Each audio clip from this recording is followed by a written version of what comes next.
আসসালামু আলাইকুম প্রিয় এইচএসসি ২৭ ব্যাচের ব্যবসা শিক্ষা বিভাগের শিক্ষার্থীরা, কি অবস্থা সবার? আশা করি সবাই অনেক ভালো আছো। আজকে কিন্তু তোমাদের জন্য একটা সারপ্রাইজ ক্লাস বলতে পারো। সারপ্রাইজ ক্লাস বলা ঠিক হবে না, তোমাদের হেল্প করার জন্য খুবই ইম্পর্টেন্ট একটা ক্লাস। সবাই দ্রুত জয়েন করে ফেলো।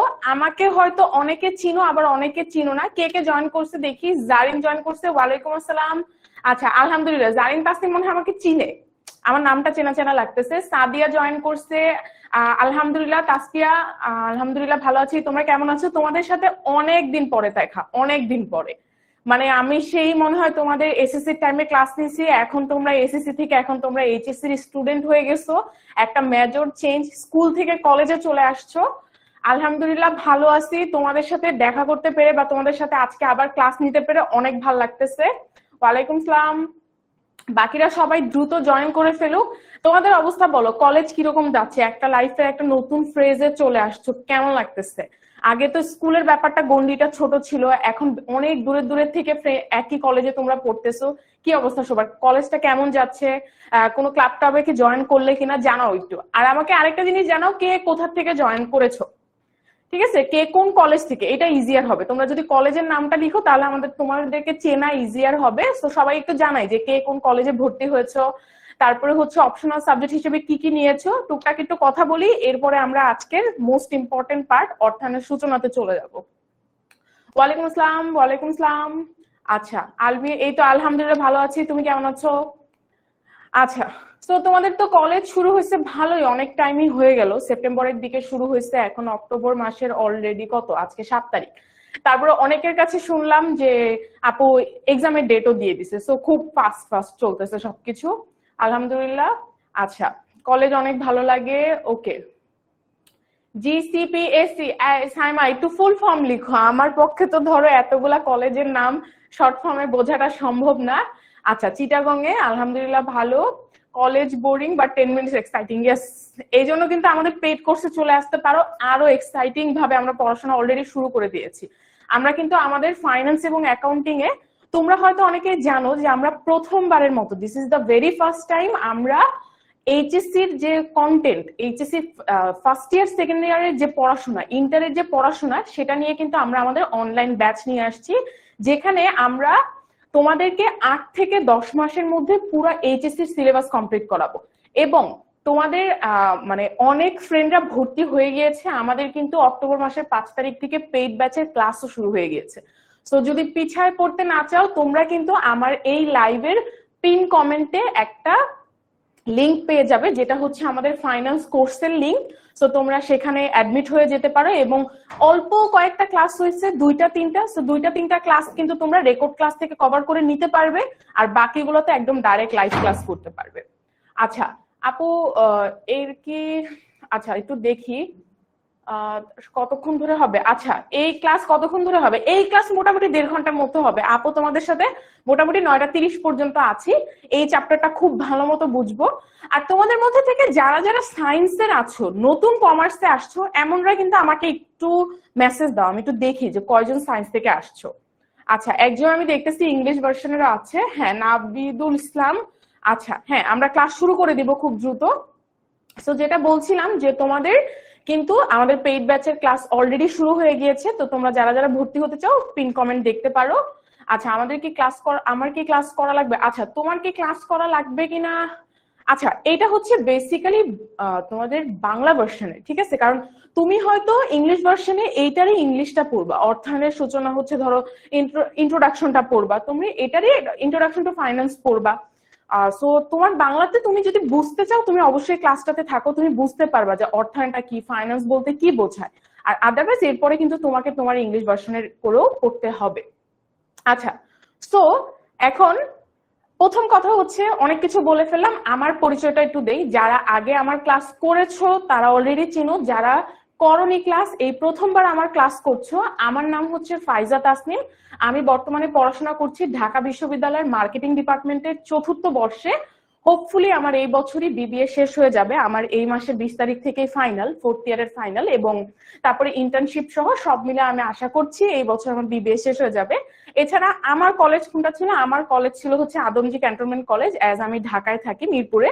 সো আমার জন্য আদমজি ক্যান্টনটা কাছাকাছি ছিল, সো আমি আদমজি ক্যান্ট থেকে এইচএসসি দিয়েছি আর এখন বর্তমানে ঢাকা বিশ্ববিদ্যালয়ে পড়াশোনা করছি। ওকে, সো আশা করি আমার শর্ট ইন্ট্রো পেয়েছি, এবং সেই সাথে 10 মিনিটসের সাথে আমার জার্নি অনেক দিনের। আমি তোমাদের এসএসসি টাইমে এফআরএল এ ম্যানেজমেন্ট পড়িয়েছিলাম এবং বর্তমানে 10 মিনিটসে তোমাদের ক্লাসও নিচ্ছি। তার পাশাপাশি 10 মিনিটসে আমি অপারেশন কোঅর্ডিনেটর হিসেবেও কাজ করছি। So I did office from the morning, এখন আমি তোমাদেরকে ক্লাস নিচ্ছি। ওকে, সো আমাদের মোটামুটি কথাবার্তা শেষ। আচ্ছা, একজন বলছে যে মার্কেটিং নিয়েছো, খুবই ভালো করছো।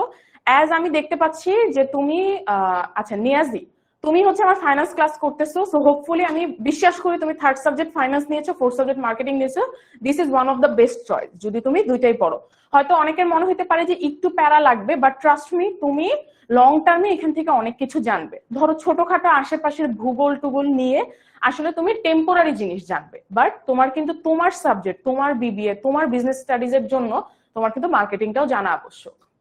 ওকে, সো আমরা হচ্ছে আমাদের ক্লাসটা শুরু করে দিব এখন, বা অনেকেই জয়েন করে ফেলেছো।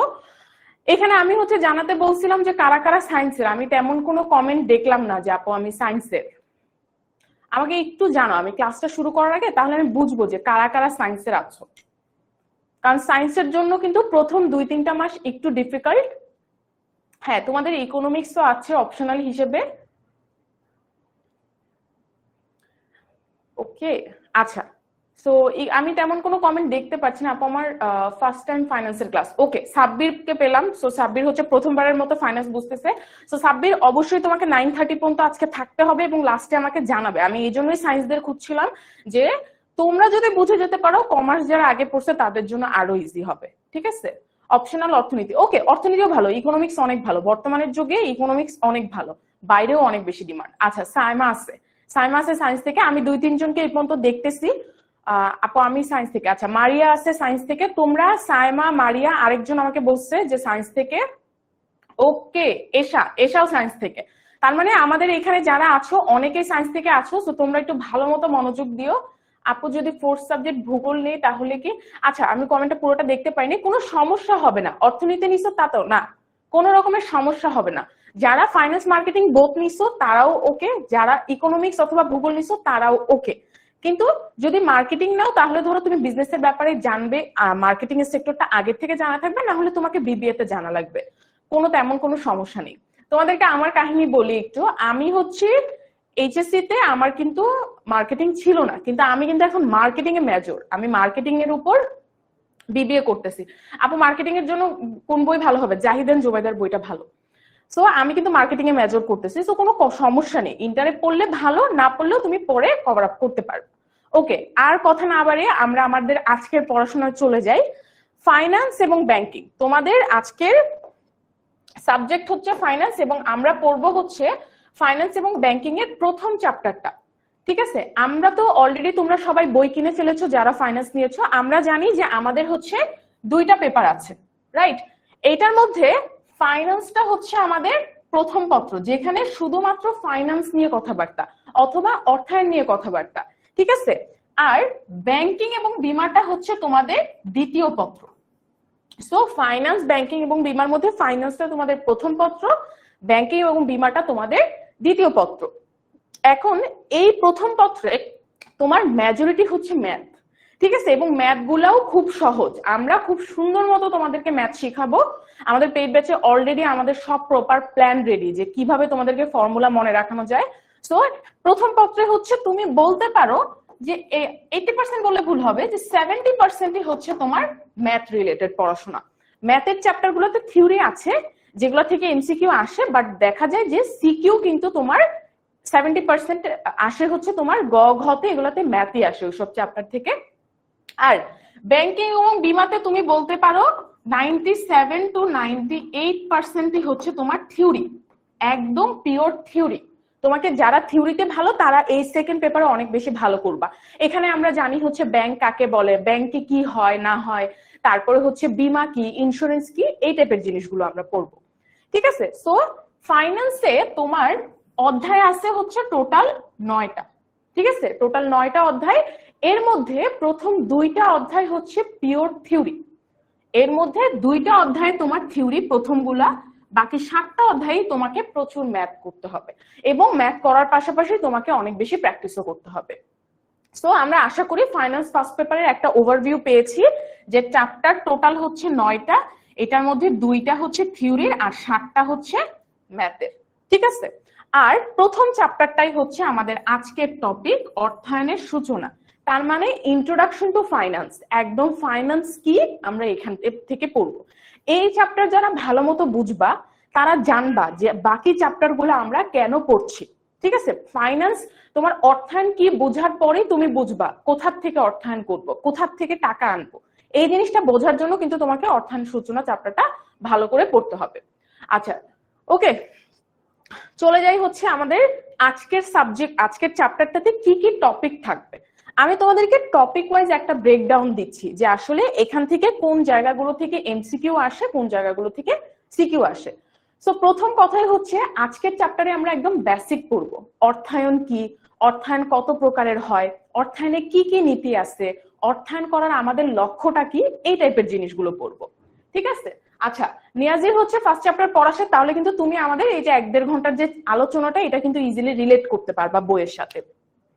আরেকটা জিনিস বলে দিচ্ছি, যেহেতু এটা হচ্ছে আমাদের একটা ফ্রি ক্লাস এবং এখানে আমরা তোমাদেরকে বোঝাতে চাচ্ছি যে আমরা কিভাবে পড়বো, আমরা আগামীতে যে আমাদের কোর্স আছে এখানে কিভাবে পড়াবো। আজকের সময় স্বল্পতা মাত্র 1.5 ঘন্টা সময়, সো এটাতে হয়তো আমরা সব টপিক ধরতে পারবো না, বাট আমরা মোস্ট ইম্পর্টেন্ট টপিক গুলা যেখান থেকে তোমাদের এমসিকিউ এবং সিকিউ আসবে সেটা আজকে কভার করে দিব। এবং আমি তোমাদেরকে একদম লিখে দিতে পারি, যারা আজকে আমার ক্লাসটা করে বইটা একবার পড়বা তারা 1 নম্বর চ্যাপ্টার কখনো ভুলবা না, এবং তোমাদের পরে মনেও থাকবে যে আপু বলছিল যে ভুলবো না, আসলে ভুলি নাই। ওকে, সো প্রথমে চলে আসি হচ্ছে অর্থায়নের ধারণা। এইখান থেকে বেসিক্যালি এমসিকিউ আসে, অর্থায়নের ধারণা থেকে ওইরকম সিকিউ আসে না, কারণ তোমরা এখন 9-10-এ পড়ো না যে তোমাদেরকে উদ্দীপক দেওয়া থাকবে এবং বলবে উদ্দীপকে কি হয়েছে, উদ্দীপকে অর্থায়ন হয়েছে, এরকমটা আসে না নর্মালি। তারপরে ক্রমবিকাশ, ক্রমবিকাশ থেকেও তোমার এমসিকিউই থাকবে। অর্থায়নের ক্রমবিকাশ হচ্ছে যে 1930-এর দশক, 40-এর দশক, 50-এর দশক কখন কি ফাইন্যান্সে কখন কি হয়েছে তখন। আমি কি কমার্সের কোর্সে ভর্তি হব? হ্যাঁ, তুমি তো অবশ্যই কমার্সের স্টুডেন্ট নিয়াজি, রাইট? কমার্সের যদি স্টুডেন্ট হয়ে থাকো তাহলে তোমার জন্য তুমি ফাইন্যান্স অ্যাকাউন্টিং এ ভর্তি হতে পারো। আমাদের কিন্তু পিন কমেন্টে সব লিংক দেওয়া আছে, বা তুমি গুগলে সার্চ করলে, আমাদের অ্যাপে সার্চ করলেও কিন্তু পেয়ে যাবে। এরপরে অর্থায়নের স্বরূপ, অর্থায়নের স্বরূপ হচ্ছে বেসিক্যালি প্রকারভেদ। অর্থায়নের স্বরূপ ওয়ার্ডটা একটু কঠিন কঠিন মনে হতে পারে, সো এইটা হচ্ছে বেসিক্যালি অর্থায়ন কয় ধরনের হতে পারে, পারিবারিক অর্থায়ন, ব্যবসায়িক অর্থায়ন, অব্যবসায়ী অর্থায়ন, এগুলো। ঠিক আছে, সো এখান থেকে যেরকম আমাদের এমসিকিউ আসে সেরকম আমাদের সিকিউ আসে। আচ্ছা, আমরা যদি একটু ইম্পর্টেন্স বলি, অর্থায়নের ধারণার ইম্পর্টেন্টকে ধরো আমি 2 স্টার দিতে পারি, তারপরে ক্রমবিকাশটাকে 1 স্টার দিলাম, এটা হচ্ছে এমসিকিউর জন্যই শুধু ইম্পর্টেন্ট। অর্থায়নের স্বরূপটা অনেক বেশি ইম্পর্টেন্ট, এখান থেকে সিকিউ আসে। এরপর চলে আসে অর্থায়নের উৎস সমূহ, এটাও বেসিক্যালি এমসিকিউ তো আসবেই, এমসিকিউ সবগুলা থেকে আসবে, এটা থেকেও মাঝে মধ্যে সিকিউ আসে, এটাকে আমরা 2 স্টার দিতে পারি। অর্থায়নের কার্যাবলী, এখান থেকে সিকিউ কম আসে, তোমরা এমসিকিউ ধরে রাখতে পারো, সিকিউ খুব রেয়ার, কারণ তোমাদের আসেই তো একটা সৃজনশীল। তো সেই ক্ষেত্রে একটা সৃজনশীল আসলে আসলে কম ইম্পর্টেন্ট টপিক থেকে তোমরা সৃজনশীল প্র্যাকটিস করবে, তোমরা গাইডে পাবে, বিভিন্ন বোর্ডে টুকটাক পাবে, বাট মোস্ট ইম্পর্টেন্ট গুলো আমি আলাদাভাবে মার্ক করতেছি। এটাকে আমরা 2 স্টার দিই যেহেতু সিকিউ আসবে। অর্থায়নের লক্ষ্য, এটা ইম্পর্টেন্ট, অর্থায়নের লক্ষ্য থেকে কোশ্চেন আসে, এখান থেকে অর্থায়নের লক্ষ্য থেকে এমসিকিউ আসে, এবং এমসিকিউতেও একটা স্টার মার্ক দিয়ে দিচ্ছি, কারণ এমসিকিউতে এটা থেকে কোশ্চেন আসে। অর্থায়নের মূল লক্ষ্য কি, প্রাথমিক লক্ষ্য কি, লং টার্ম লক্ষ্য কি হওয়া উচিত, শর্ট টার্ম লক্ষ্য কি হওয়া উচিত, মোটামুটি সবকিছুই আসে।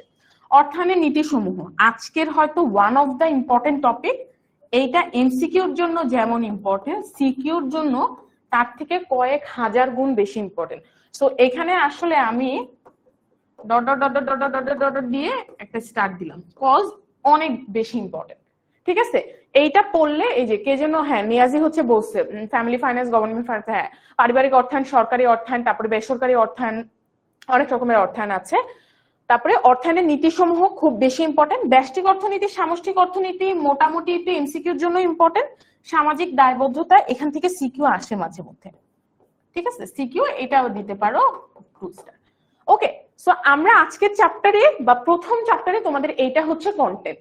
তোমরা জানবা অর্থায়ন কি, অর্থায়ন কিভাবে পৃথিবীতে আসছে, কিভাবে তোমার ক্রমবিকাশ হয়ে হয়ে আজকের পজিশনে আছে, অর্থায়ন কয় ধরনের হতে পারে, অর্থায়ন কোথা থেকে আমরা করব। অর্থায়ন না, আমি সবসময় অর্থায়নটা মনে রাখি কি একদম টাকা দিয়ে। আমি আমার নিজেরও 9-10-এ কনসেপ্টটা যখন একদম নতুন ছিলাম, আমাকে আমার স্যার বলছিল অর্থায়নকে ভাববা হচ্ছে টাকা, টাকা কিভাবে আনবা এটাই তোমার টার্গেট, টাকা কিভাবে ম্যানেজ করবে এটাই তোমার টার্গেট। সো অর্থায়নে আমি কি কি কাজ করব, অর্থায়ন করা আমার লক্ষ্য কি। ধরো আমাদের ক্ষেত্রে, আমাদের ধরো যাদের বাবা মারা যারা ইনকাম করে, তাদের ইনকাম করার লক্ষ্য কি, পরিবার পরিচালনা করা, ভালো মতো থাকা, একটা স্বাস্থ্যবান জীবন বা সুস্থ জীবন যাপন করা। সো অর্থায়নে ব্যবসায়ের ক্ষেত্রে যখন তুমি টাকা কালেক্ট করতেছো, মানি কালেক্ট করতেছো, সেটাতে তোমার লক্ষ্যটা কি থাকতেছে। অর্থায়নে কি কি নীতি তুমি ফলো করবে, ব্যষ্টিক সামষ্টিক অর্থনীতি, macro economics, micro economics, lastly সামাজিক দায়বদ্ধতা বা কর্পোরেট সোশ্যাল রেসপন্সিবিলিটি। আপু অর্থনীতি একটু বেশি কঠিন। হ্যাঁ, অর্থনীতি আমি মানি, ইকোনমিক্স কিন্তু একটা ব্রড কনসেপ্ট এবং এটা বোঝাটাও একটা নিজের মধ্যে একটা ইন্টেলেক্ট ব্যাপার। ওকে, সো আমাদের মোটামুটি চ্যাপ্টার ব্রেকডাউন আশা করি ক্লিয়ার। এরপরে আমরা চলে যাই হচ্ছে অর্থায়ন কি বা অর্থায়ন বলতে কি বোঝায়। ফাইন্যান্স শব্দটির বাংলা প্রতিশব্দ হচ্ছে অর্থায়ন বা অর্থ সংস্থান। আমি যেটা বললাম যে, আচ্ছা তোমরা এটা আমাকে কমেন্টে জানাও তো। আচ্ছা বই তো আলাদা কথা, তোমরা কি আমার এই যে মার্ক দিয়ে আমি মার্ক করতেছি এটা কি বুঝতে পারতেছো নাকি রেড দিলে বেটার? আচ্ছা, ততক্ষণে তোমরা কমেন্টে জানো, ততক্ষণে আমি একটা জিনিসের অ্যান্সার করে দিই, সেটা হচ্ছে ফাইন্যান্সের কি মাস্টার বুক আছে? না, ফাইন্যান্সের আপাতত মাস্টার বুক নেই, কিন্তু একটা জিনিস আছে, সেটা হচ্ছে লেকচার শিট। আমরা কিন্তু তোমাদেরকে ফাইন্যান্সের লেকচার শিট প্রোভাইড করব, যেখানে তোমরা চ্যাপ্টার রিভিউ পেয়ে যাবা শর্টে, সেই সাথে প্রচুর এমসিকিউ এবং সিকিউ প্র্যাকটিস করতে পারবা, ফর্মুলা গুলো সব সাজানো থাকবে। সো তোমাদের জন্য কিন্তু লেকচার শিট গুলো অনেক বেশি হেল্পফুল হবে। আমরা তোমাদেরকে অনলাইনে দিয়ে দিব, তোমরা চাইলে ওটা প্রিন্ট করে নিতে পারো। যেহেতু আমরা প্রথমবারের মতো এই কোর্সটা লঞ্চ করছি, সো মাস্টার বুক বানানোর জন্য যে টাইমটা আমাদের দরকার সেটা এখন আপাতত আমাদের হাতে নেই, বাট ইন ফিউচারে আমরা চিন্তা করব। ওকে, আচ্ছা আপু ম্যানেজমেন্ট আর মার্কেটিং এর, আচ্ছা সেম, আমরা প্রথমবারের মতো তোমাদের জন্য এটা নিয়ে আসছি। সো ম্যানেজমেন্ট আর মার্কেটিং এ যেটা হয়, একদম থিওরিটিক্যাল সাবজেক্ট হওয়ার কারণে অনেকে বলে এটা বাসায় পড়ে নিব, এই জন্য আমরা আপাতত এটার কথা ভাবছি না। কিন্তু আমরা যদি দেখি যে না, তোমাদের হচ্ছে ডিমান্ড আছে, তোমরা চাচ্ছ যে আমরা ম্যানেজমেন্ট পড়াই, মার্কেটিং পড়াই, তখন আমরা অবশ্যই চিন্তা করে দেখব। ওকে, আচ্ছা সো ফাইন্যান্স বলতে বেসিক্যালি কি বোঝায়? অর্থায়ন বা অর্থ সংস্থান, টাকা কালেক্ট করা। অর্থায়ন হলো নগদ অর্থের পরিকল্পনা। কি কি বললাম? ক্যাশ টাকা, এই যে দেখো একদম ক্যাশ, ক্যাশ টাকার পরিকল্পনা, সেই টাকাটা কালেক্ট করা বা সংগ্রহ করা, সেই টাকাটা ব্যবহার করা, সেটা সংরক্ষণ করা এবং নিয়ন্ত্রণ সংক্রান্ত আর্থিক কর্মকাণ্ডকে বোঝায়। তার মানে তুমি একটা মানুষ হিসেবে অথবা একটা ব্যবসায় প্রতিষ্ঠান হিসাবে কিভাবে তুমি তোমার টাকা নিয়ে প্ল্যান করবা, কিভাবে সেটা কালেক্ট করবা, কিভাবে ব্যবহার করবা, কিভাবে সেটা স্টোর করবা, কিভাবে সেটা কন্ট্রোল করবা। টাকা কিন্তু কন্ট্রোলেরও বিষয় আছে, ইচ্ছা মতো পানির মতো কিন্তু খরচ করা যাবে না। এটা আমরা আমাদের পার্সোনাল লাইফেও চিন্তা করতে পারি, যে ধরো তুমি পার্সোনাল লাইফে তুমি পরিবার পরিচালনা করবে, সেক্ষেত্রে তোমার কিন্তু টাকা নিয়ে একটা প্ল্যানিং করা লাগবে। সেই টাকাটা কালেক্ট কোথা থেকে করবো? হয়তো চাকরি করে অথবা বিজনেস করে। ব্যবহার কোথায় কোথায় করব, কিভাবে সংরক্ষণ করব, নিয়ন্ত্রণ কিভাবে করব, সবকিছু কিন্তু আমাদের পরিবারের পারিবারিক লেভেলেও করা লাগে, ব্যবসা লেভেলেও করা লাগে। ওকে, আচ্ছা স্ট্যাট ক্লাস নাও, এটা আমি তো স্ট্যাট নিতে পারবো না, আমি তো কমার্সের, স্ট্যাট নিতে হলে তো অবশ্যই সায়েন্সের হতে হবে বা আগে স্ট্যাট পড়তে হবে। আচ্ছা, সো অর্থায়ন বলতে কি বোঝায়? এই টাকাটা সংগ্রহ করা, একটা টাকা আঁকি, বুঝছো, তাইলে হচ্ছে একটা ডলার আঁকি, এই যে ধরো এই টাকাটা, সুন্দর আঁকছি, এই টাকাটা কালেক্ট করা। এই টাকাটা আমি কোন সোর্স থেকে কালেক্ট করব? অ্যাজ আ বিজনেস আমি টাকাটা কোথা থেকে আনবো, এটা কিভাবে ব্যবহার করব, কোন কোন উৎসে খরচ করব, কোথায় এটা সংরক্ষণ করব এবং এটা কিভাবে আমি কন্ট্রোল করব, এই সবকিছুই হচ্ছে তোমার অর্থায়ন বা ফাইন্যান্স। একদম সহজ হিসাব, টাকা রিলেটেড সবকিছুই হচ্ছে ফাইন্যান্সে আসবে। ব্যবসায় তহবিল সংগ্রহের কাজে অর্থায়ন সংক্রান্ত কার্যাবলীর দায়িত্বে নিয়োজিত ব্যক্তিকে বলা হয় আর্থিক ব্যবস্থাপক। আর তোমার প্রতিষ্ঠানে এই টাকা কালেক্ট করা, টাকার সবকিছু ম্যানেজ করে যে, তাকে আমরা বলি ফাইন্যান্সিয়াল ম্যানেজার অথবা আর্থিক ব্যবস্থাপক। তোমরা প্রায়ই দেখবা যে তোমাদের হয়তো আত্মীয় স্বজনের মধ্যে আছে যে কোনো কোম্পানির ফাইন্যান্সিয়াল ম্যানেজার আছে, কোনো ব্যবসা প্রতিষ্ঠানে আর্থিক ব্যবস্থাপক হিসেবে কাজ করতেছে, তাহলে তুমি বলতে পারবা, তুমি কিন্তু এখন জানো যে তোমার এটার কাজ কি। তোমার কাজ হচ্ছে বা তোমার সেই আত্মীয়র কাজ হচ্ছে ওই প্রতিষ্ঠানের জন্য টাকা সংগ্রহ করা, টাকা ব্যবহার করা, তারপরে হচ্ছে টাকা সংরক্ষণ করা, টাকাকে কন্ট্রোল করা, ঠিক আছে? এগুলো হচ্ছে একজন আর্থিক ব্যবস্থাপকের কাজ। আর্থিক ব্যবস্থাপক একটা কোম্পানির সীমিত আর্থিক সম্পদ সমূহকে বিকল্প ব্যবহারের মাধ্যমে বন্টন করে। আর্থিক ব্যবস্থাপকও জানে, আমি তুমি সবসময় ছোটবেলায় একটা আমরা লাইন পড়ছি, ঠিক আছে? সেই লাইনটা হচ্ছে, আমি জানি না কেউ গেস করতে পারছো কিনা, সম্পদ সীমিত।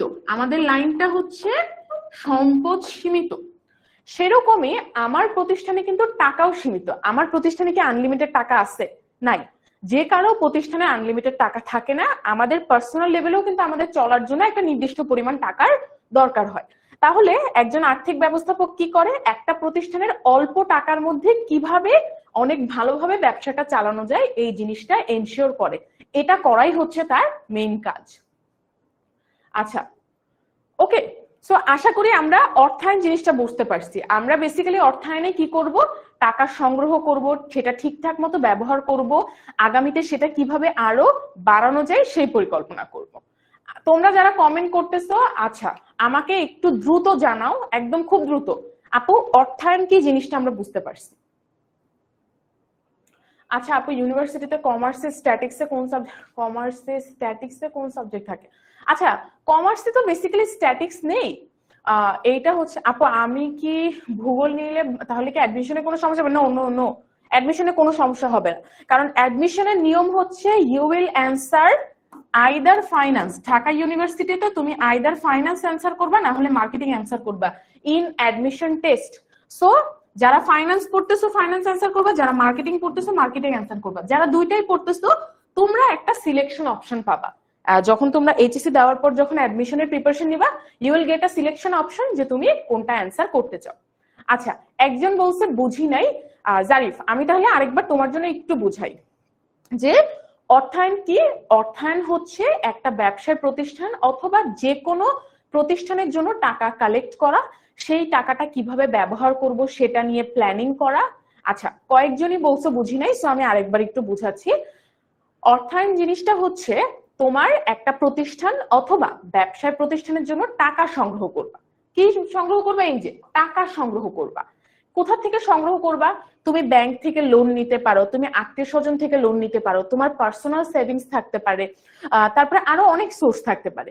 এখান থেকে তুমি টাকাটা সংগ্রহ করবা, তারপরে সেই টাকাটাকে ব্যবহার করবা, সংরক্ষণ করবা, টাকাটাকে নিয়ন্ত্রণ করবা। এই সব কার্যাবলী হয় হচ্ছে ফাইন্যান্সে। এখন তুমি চিন্তা করতে পারো, ধরো ইউনিলিভার একটা কোম্পানি, ওর টাকা কে ম্যানেজ করে? ওর টাকা ম্যানেজ করে হচ্ছে আর্থিক ব্যবস্থাপক অথবা ফাইন্যান্সিয়াল ম্যানেজার। ওরা টাকা কোথা থেকে পায়? ওরা ব্যাংক থেকে লোন নেয়, ওরা প্রোডাক্ট বিক্রি করে টাকা পায়, ওরা হয়তো শেয়ার বিক্রি করে টাকা পায়, বন্ড বিক্রি করে টাকা পায়। তাহলে এই যে বিভিন্ন সোর্স থেকে টাকা সংগ্রহ করা, এগুলো যথাযথভাবে ব্যবহার করাই হচ্ছে ফাইন্যান্স, ঠিক আছে?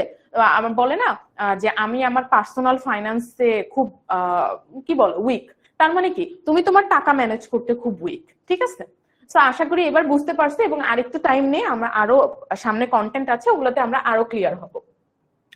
সো এই যে শর্টে যদি আমরা বলি, এতক্ষণ তো অনেক ইন ডিটেলসে বললাম, এখন যদি শর্টে বলি ফাইন্যান্স কি। অর্থায়ন মূলত অর্থ বা তহবিল সংগ্রহ ও ব্যবস্থাপনা নিয়ে কাজ করে। অর্থায়ন কি কি নিয়ে কাজ করে? তহবিল, এগেইন টাকা। অর্থায়ন হচ্ছে টাকা সংগ্রহ এবং সেই টাকা ব্যবস্থাপনা, মানে কি ইংলিশ বললে তোমরা আরো বেশি ইজিলি বুঝো, ম্যানেজ। তাহলে টাকা কালেক্ট করা এবং ম্যানেজ করাই হচ্ছে অর্থায়নের কাজ। কখনো যদি সৃজনশীলের কতে কোশ্চেন থাকে অর্থায়ন কাকে বলে, অর্থায়ন হচ্ছে তহবিল সংগ্রহ ও ব্যবস্থাপনা সংক্রান্ত প্রক্রিয়া, কেউ কোনো মার্কস কাটতে পারবে না। অর্থায়ন কি নিয়ে কাজ করে? অর্থায়ন টাকা সংগ্রহ এবং টাকা ব্যবস্থাপনা নিয়ে কাজ করে। তো অর্থায়নের মূল কাজই হচ্ছে দুইটা, একটা হচ্ছে অর্থ সংগ্রহ করা, আর একটা হচ্ছে অর্থটাকে ম্যানেজ করা। ম্যানেজ করার ক্ষেত্রে কি কি করতে পারি? কোথায় খরচ করব ডিসাইড করা, কত খরচ করব ডিসাইড করা, তারপরে টাকাটাকে কন্ট্রোল করা, এভরিথিং গোজ ইন ম্যানেজমেন্ট। আর প্রথম কাজ হচ্ছে টাকাটা কালেক্ট করা, কারণ তুমি ম্যানেজ করতে পারবা না যতক্ষণ না পর্যন্ত তুমি টাকা কালেক্ট করতেছো। ওকে, সো আশা করি আমরা অর্থায়নটা বুঝতে পেরেছি। এখানে অর্থায়নের ক্ষেত্রে কিছু এমসিকিউর জন্য কিছু ইম্পর্টেন্ট পয়েন্ট হচ্ছে, অর্থকে ব্যবসায়ের জীবনী শক্তি অথবা লাইফ ব্লাড বলা হয়। এগুলা কিন্তু তোমাদের এমসিকিউর জন্য খুবই হেল্পফুল। কাকে ব্যবসায়ের জীবনী শক্তি বলা হয়? অর্থকে। আচ্ছা, ক্লাসটা কখন শুরু হয়েছে? ক্লাসটা শুরু হয়েছে হচ্ছে 8টায়, 9টা 30 পর্যন্ত হবে। ওকে, আমরা পড়বো হচ্ছে ফাইন্যান্সের প্রথম চ্যাপ্টার অর্থায়নের সূচনা। এটা খুবই ইম্পর্টেন্ট ফর এমসিকিউ। কেউ যদি খাতা কলম নিয়ে বসে থাকো লিখে রাখতে পারো, ব্যবসার জীবনী শক্তি কি? অর্থ। কারণ একটা ব্যবসার ক্ষেত্রে, একটা বিজনেস করতে তোমার যদি টাকাই না থাকে তাহলে কিন্তু আর বিজনেস কখনোই আগাবে না। তোমরা অনেক সময় ফেসবুকে রিল টিল দেখো না যে আমার আর আমার বন্ধুর মধ্যে সব আইডিয়া জেনারেট করা শেষ, এখন শুধু আমাদের টাকার অভাব, তাই বিজনেস করতে পারছি না। কেন? কারণ ব্যবসার মূলটাই হচ্ছে টাকা। ব্যবসার জীবনী শক্তি বলা হয়। একটা ব্যবসায় পরিচালনা করতে কি পরিমাণ মূলধন প্রয়োজন?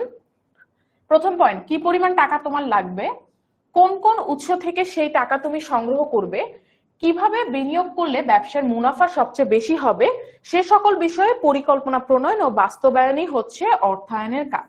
ঠিক আছে?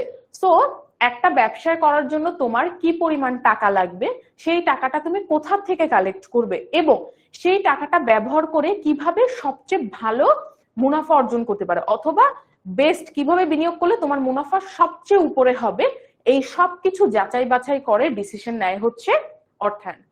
এই কোর্স থেকে কোনো প্রকার ডিসকাউন্ট পাওয়া যাবে? হ্যাঁ তানভীর, ডিসকাউন্ট পাওয়া যাবে এবং ডিসকাউন্টের জন্য একটা প্রোমো কোড লাগবে, যে প্রোমো কোডটা আমি নিজে, ঠিক আছে? সো আমি আর কিছুক্ষণের মধ্যে তোমাকে প্রোমো কোডটা বোর্ডে লিখে দিব। জাস্ট এই টপিকটা একটু শেষ করি। যারা এখন হয়তো এই টপিকের মধ্যে আছে, আমি প্রোমো কোডের কথাবার্তা বলে তাদের জন্য একটু ডিস্ট্রাক্টিং হবে, তো আগে এটা বলে নেই। তো প্রথম কথা হচ্ছে আমার ব্যবসার জীবনী হচ্ছে টাকা। ঠিক আছে? তোমাদের এখানে একটা জাস্ট একটু কনফিউশন আমি ক্লিয়ার করি। সেটা হচ্ছে তোমাদের অনেকের মনে হয় আপু চ্যাপ্টারের নাম তো অর্থায়ন, তাহলে ব্যবসার জীবনী শক্তিও মনে হয় অর্থায়ন হবে। না, অর্থায়ন ইজ আ প্রসেস। অর্থায়নটা কি? একটা প্রসেস, এটা একটা কার্যাবলীর নাম। এখানে আমরা অনেক কিছু করি, এইটা কিন্তু অ্যান্সার হবে না। অ্যান্সার হবে হচ্ছে অর্থ। টাকাটা হচ্ছে তোমার ব্যবসায়ের জীবনী শক্তি। আর টাকাটাকে কিভাবে ম্যানেজ করব, এটাকে কিভাবে আমি সবচেয়ে বেস্ট ওয়েতে ইউজ করব, সেটা করার নাম হচ্ছে তোমার অর্থায়ন। ইংলিশে একটা কথা বলে, finance is an art of playing with money with a view to maximising wealth. Finance হচ্ছে একটা ওয়ে যেখানে আমরা টাকা নিয়ে খেলা করি। কেন? আমি যাতে আমার সম্পদ বাড়াতে পারি। আরেকভাবে বলতে পারো, আমি টাকা নিয়ে খেলা করি যেন আমি আমার মুনাফা বৃদ্ধি করতে পারি। ওকে, সো আশা করি এই পর্যন্ত আমরা বুঝতে পেরেছি। এবার আমরা কিছু এমসিকিউ সলভ করব। এটা হচ্ছে তোমাদের জন্য একটা টেস্ট। খুব অ্যাক্টিভলি, খুব দ্রুত আমাকে জাস্ট কমেন্টে জানাবা যে অ্যান্সার কোনটা হবে। ঠিক আছে? আমি একটা দুটো কমেন্ট দেখে অ্যান্সার বলে দিব। যদি তোমরা এতক্ষণের আমার আলোচনা বুঝে থাকো, আশা করি সবাই রাইট অ্যান্সার দিতে পারবে। প্রথম কোশ্চেন, অর্থায়ন মূলত কি নিয়ে কাজ করে? তহবিল সংগ্রহ, তহবিল সংগ্রহ ও ব্যবস্থাপনা, তহবিল ব্যবস্থাপনা, নাকি সবগুলো? একের আনসার কি হবে? সবাই দ্রুত জানিয়ে দেই, একের অ্যান্সার কি হবে?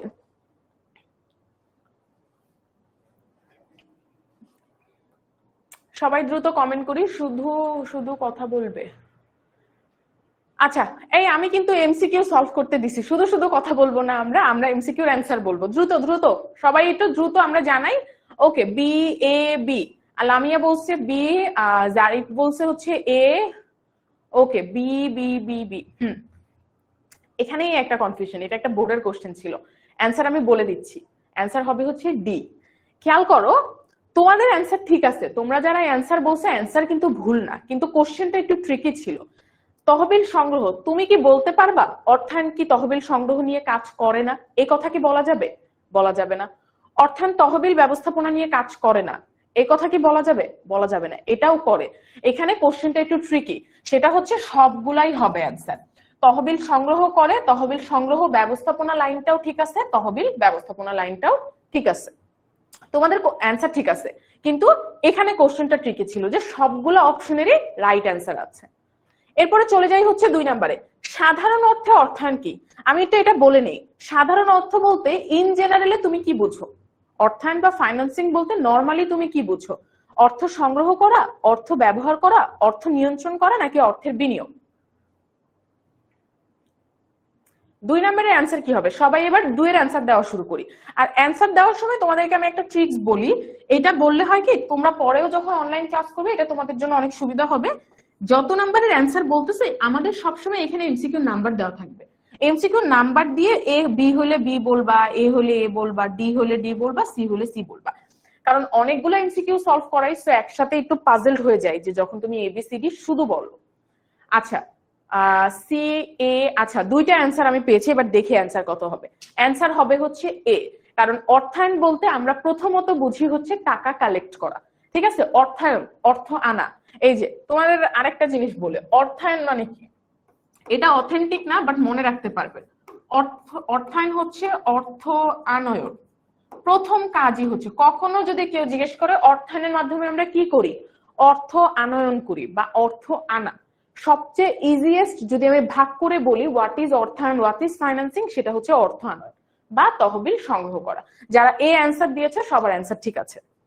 এরপর চলে যাই হচ্ছে 3-এ। অর্থায়নের মূল বিষয়বস্তু কি, শ্রম, পরিকল্পনা, তহবিল নাকি উৎপাদন? 3-এর অ্যান্সার কি হবে?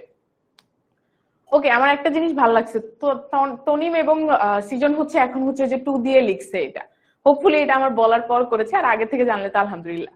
ওকে, সো 3-এর অ্যান্সার কি হবে, অর্থায়নের বা ফাইন্যান্সিং এর মূল বিষয়টা কি? সবাই হচ্ছে আমরা 3-এর অ্যান্সার দিব এবার।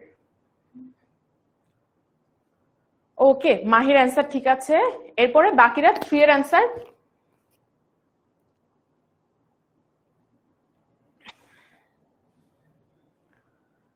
সি, আচ্ছা হুসাইন বলছে হচ্ছে সি, অ্যান্সার দেখি, হ্যাঁ একদম কারেক্ট, 3-এর অ্যান্সার হবে। অনেকেই বলতেছে, আচ্ছা আবু সাইদ ও বলছে হচ্ছে 3। হ্যাঁ, এরপর 4 নাম্বার, ব্যবসায়ের জীবনী শক্তি কোনটা? এটা হচ্ছে, বলো তোমরা বলো না আমি বলে দিই, এটা পরিচালক, শ্রমিক, পুঁজি নাকি ব্যবস্থাপনা? অ্যান্সার হবে হচ্ছে পুঁজি, এটার আরেক নাম আমরা বলতে পারি হচ্ছে অর্থ, ঠিক আছে? এই যে দেখলাম অর্থ হচ্ছে অ্যান্সার হচ্ছে পুঁজি হবে। জীবনী শক্তি কোনটা, অর্থ অথবা পুঁজি। এরপরে আচ্ছা এবার চলে আসি হচ্ছে আমরা ক্রমবিকাশ, এইটা আমি হচ্ছে অত ডিটেলসে পড়াবো না, ক্রমবিকাশটা তোমরা বইয়ে পাবে। আর এটা আমি আগেই বলে দিচ্ছি, এটা কারোই সিকিউর জন্য পড়ার দরকার নেই, দিস ইজ ফর এমসিকিউ, ঠিক আছে? এই পার্টটা এমসিকিউর জন্য আসে। আমরা একটু ক্রমবিকাশে তোমাদের বইয়ে অনেক বড় করে দেওয়া, জাস্ট বেসিক কয়েকটা পয়েন্ট জানলেই তোমরা ইজিলি এমসিকিউ অ্যান্সার করতে পারবা। প্রথমে 19বিংশ শতাব্দীর শেষের দিকে অর্থায়ন স্বতন্ত্র বিষয় হিসেবে স্বীকৃতি লাভ করে। 19 বা 1900 লাস্টের দিকে এসে ফাইন্যান্সকে as a topic, as a subject স্বীকৃতি দেওয়া হয়। আগে এটাকে আলাদাভাবে একটা সাবজেক্ট হিসেবে ধরা হইতো না, ব্যবসা শিক্ষা বিভাগে নরমালি একটা চ্যাপ্টার বা একটা টপিক হিসেবে মনে করা হতো, নট অ্যাজ আ সাবজেক্ট। বর্তমানে এটাকে একটা 19বিংশ শতাব্দীর পরে এটাকে একটা সাবজেক্ট হিসেবে স্বীকৃতি দেওয়া হয়েছে। পুঁজি মানে তো, আচ্ছা ক্যাপিটাল, হ্যাঁ পুঁজির ইংলিশ হচ্ছে ক্যাপিটাল বা পুঁজি ক্যাপিটাল। ক্যাপিটাল বেসিক্যালি কি, তোমার ব্যবসার ক্যাপিটাল মানে কি, তোমার ব্যবসার অর্থ, ঠিক আছে? এটা কাইন্ড অফ সিনোনিম হিসেবে ইউজ হয়। প্রখ্যাত লেখক Thomas L green corporate finance study on the principles and methods গ্রন্থটি 1897 সালে প্রকাশ করে। এই সালটা লাগবে, 1897 সাল। কত সালে এই বইটা প্রকাশিত হয়? এই যে corporate finance, corporate finance is a very famous বুক, তোমরা যখন বিবিএ করবে এটা করলে অনেক নলেজ পাবা, ঠিক আছে? আচ্ছা নিয়াজি বলছে হচ্ছে পুঁজি মানে তো মানি না। আচ্ছা পুঁজি বেসিক্যালি কি, পুঁজি হচ্ছে তোমার ব্যবসায় শুরু করার জন্য যেটা তুমি কালেক্ট করো, ঠিক আছে? একসাথে যে অ্যামাউন্টটা কালেক্ট করো ওইটাই তো তোমার ব্যবসার জন্য অর্থ, তাই না? পুঁজি এখানে হচ্ছে তোমরা যদি ওয়ার্ড বাই ওয়ার্ড যাও তাহলে কিন্তু মিলাইতে পারবে না। পুঁজি হচ্ছে কি, পুঁজি করে রাখা, কি পুঁজি করে রাখো, টাকা পুঁজি করে রাখো, তাই না? বাবা অনেক সময় দাদু নানু বলে না, আমি কিছু তোর জন্য কিছু টাকা পুঁজি করে রাখছি, তাই না? আবার হচ্ছে ব্যবসার ক্ষেত্রেও কি, তোমরা মাঝে মধ্যে একটা লাইন পাবা বইয়ে না বেসিক্যালি নিউজ পেপারে, যে অমুক জায়গার কৃষক অল্প কিছু টাকা পুঁজি করে ব্যবসা শুরু করে, তাই না? ওইটা তো রিলেভেন্ট, মানে হচ্ছে সিনোনিম হিসেবে ব্যবহার করা যায়। এরপর হচ্ছে তোমরা বইয়ে এটাকে দশক হিসেবে পাবা, 20-এ কি হয়েছে, 20-এর আগে কি হয়েছে, 20-এর পরে কি হয়েছে, এভাবে। ওকে, 1920 সালের পূর্ববর্তী দশকে কি হয়, 1890 সাল থেকে 1905 সাল যুক্তরাষ্ট্রের কোম্পানিগুলোর মধ্যে একত্রীকরণ প্রক্রিয়া ব্যাপকভাবে শুরু হয়। একত্রীকরণ বলতে কোম্পানিগুলো নিজেদের মধ্যে মার্জ হয়ে যায়, ঠিক আছে? ধরো একটা দুইটা কোম্পানি, দুইটা কোল্ড ড্রিঙ্কস এর কোম্পানি আলাদা আলাদা বিজনেস করতেছিল, সো ওরা তখন কি ভাবলো যে আচ্ছা আলাদা আলাদা আমরা কম্পিটিশন না করে আমরা একসাথে কাজ করি, ঠিক আছে? একসাথে কাজ করলে তখন তাকে কি বলা হবে, তখন তাকে একত্রীকরণ বলা হবে। সো যুক্তরাষ্ট্রে এই সালগুলোর মাঝখানে কোম্পানিগুলো কি হয় একসাথে হয়ে যায়।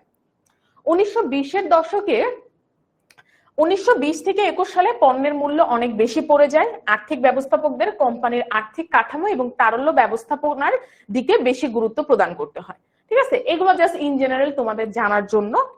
এরপরে 1930-এ কি হয়, খুবই ইম্পর্টেন্ট, খুবই ইম্পর্টেন্ট। 1929 সালের 29 অক্টোবর তারিখে যুক্তরাষ্ট্রের শেয়ার বাজারে ধস নামে, যা আমরা ব্ল্যাক টিউজডে নামে পরিচিত। আমাদের কাছে আমরা অনেকে এটার নাম শুনেছি, এটা হচ্ছে শেয়ার মার্কেটে একটা ধস নামে। ঠিক আছে, শেয়ার মার্কেটে একটা ধস নামে যুক্তরাষ্ট্রে, এবং ওদের অনেক অর্থনৈতিকভাবে ওরা ক্ষতিগ্রস্ত হয়। ওদের জন্য এটা ব্ল্যাক টিউজডে নামে পরিচিত। যুক্তরাষ্ট্রে একদম চরম মন্দা, গ্রেট ডিপ্রেশন শুরু হয়, তার মানে টাকা নাই, অভাব শুরু হয়। শেয়ার নিয়ন্ত্রণের জন্য security and exchange commission act 1933 pass হয় এই দশকে। আমরা একটা জিনিস খেয়াল রাখি, আমরা কিন্তু এখানে 1930-এর দশক বলতেছি, 1930 সাল বলছি না কিন্তু। যখন আমি বলবো 1930 সাল, তার মানে ওই সালে কি হয়েছে। আর আমি যখন বলবো দশক, তখন 1930-এর দশকটাতে কি কি হয়েছে, যেটা হচ্ছে 1930 থেকে ধরো 1939 পর্যন্ত। সো 33-এ হচ্ছে এই আইনটা পাস হয়। এরপরে 40-এর দশকে কি হয়, 1939 সালে আমরা সবাই জানি দ্বিতীয় বিশ্বযুদ্ধ শুরু হয়, শেষ হয় হচ্ছে 1945 সালে। এখানে কিছু ইন জেনারেল নলেজ আছে। প্রায় 6 বছরের মতো দ্বিতীয় বিশ্বযুদ্ধ চলে।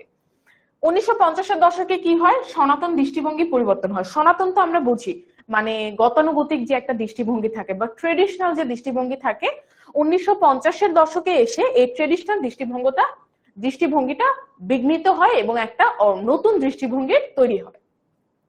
1960-এর দশকে কি হয়, এই দশকে মূল্যায়ন মডেল, ভ্যালুয়েশন মডেলের উন্নয়ন হয়, আধুনিক অর্থায়নের যাত্রা শুরু হয়। এমসিকিউ, এটা লিখে রাখো সবাই, এটা আসবেই পরীক্ষায়, কলেজের পরীক্ষায় হোক বোর্ডে হোক আসবে। আধুনিক অর্থায়নের যাত্রা কত দশকে শুরু হয়, অ্যান্সার ইজ অলওয়েজ 1960-এর দশকে। আরেকটা হচ্ছে মূল্যায়ন model, it is a model, এটা তোমাদের জন্য এখন লাগবে না। এই মডেলটা তোমার ওই টাইমের বিশেষজ্ঞরা এই মডেলটা উন্নয়ন করে 1960-এর দশকে, যেটা অর্থায়নকে আরো আধুনিক করতে সহায়তা করে। ঠিক আছে, সো এখানে বেসিক্যালি আমি যা পড়াচ্ছি এখানে তোমাদের আহামরি বোঝার কিছু নেই, ইটস অল অ্যাবাউট মুখস্থ পড়াশোনা। ওকে, এরপর 1960-এর দশকে কিন্তু অনেক কিছু হয়েছে। আমরা একটু ব্যাকে যদি যাই, 1960-এর দশকে প্রথমত মুখস্থ হয়ে যাবে ক্লাসে, মূল্যায়ন মডেলের উন্নয়ন হয় আর আধুনিক অর্থায়নের যাত্রা শুরু হয়। এছাড়া মডার্ন পোর্টফোলিও থিওরি 1952 সালে আবিষ্কার করে। কে আবিষ্কার করে, হ্যারি মার্কুইজ। আমরা আজকে কিন্তু পোর্টফোলিওটাও পড়বো, পোর্টফোলিও থিওরিটাও আজকে আমরা পড়বো। আচ্ছা, একজন বলতেছে যে জানো আপু আমার কথা শুনেন। হ্যাঁ নিয়াজি বলো তোমার, আমি এখন পড়াচ্ছি তো এই জন্য হয়তো কিছু কমেন্ট মিস হয়ে যাচ্ছে, তো আরেকবার একটু কমেন্ট করে জানাও। 1960-এর দশকে কি হচ্ছে, হ্যারি মার্কুইজ পোর্টফোলিও থিওরি আবিষ্কার করে। তো আমরা দুইটা জিনিস জানলাম, একটা হচ্ছে মূল্যায়ন মডেলও 1960-এর দশকে, আবার পোর্টফোলিও থিওরিও 1960-এর দশকে।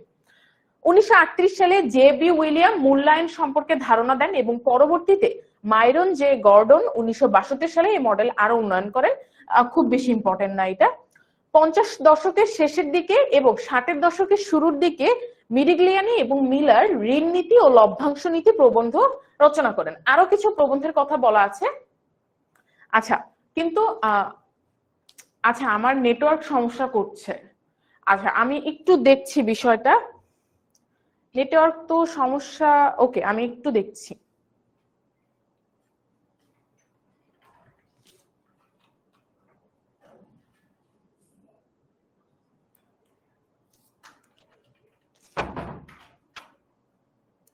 ওকে এখন একটু বলো তো নেটটা ঠিক আছে কিনা, আমার কথা শোনা যাচ্ছে কিনা। আচ্ছা ওকে, সো যেটা বলছিলাম 1960-এর দশকে আমরা ভালো মতো মনে রাখবো, আধুনিক অর্থায়নের যাত্রা শুরু হয়, মূল্যায়ন মডেলের সূত্রপাত হয় এবং এটা হচ্ছে মডার্ন পোর্টফোলিও থিওরিটা এই সময় আবিষ্কার হয়। এরপরে অর্থায়নের বিভিন্ন গাণিতিক আরো কিছু নোবেল পুরস্কার পান। তারপরে 60-এর দশকের অন্যতম অবদান হচ্ছে পোর্টফোলিও থিওরি, যেটা আমরা আগেই দেখছি, মডার্ন পোর্টফোলিও থিওরি। ওকে, সো এই ছিল 1960-এর দশকে।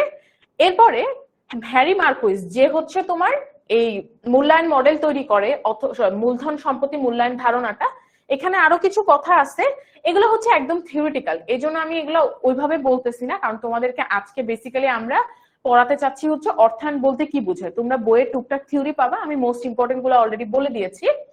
1980-র দশকে কি হয়, বৈদেশিক মুদ্রার বিনিময়ে দ্রুত ওঠানামার কারণে আন্তর্জাতিক বাণিজ্যের ফলে সৃষ্ট দায় দেনা হতে উদ্ভূত যুগে হ্রাস করতে ফিউচার ফরওয়ার্ড সোয়াপ চুক্তির ব্যবহার অনেক বৃদ্ধি পায়। কিছু চুক্তির ব্যবহার শুরু হয় 1980-র দশকে এবং লাস্টলি 1990-এর দশকে।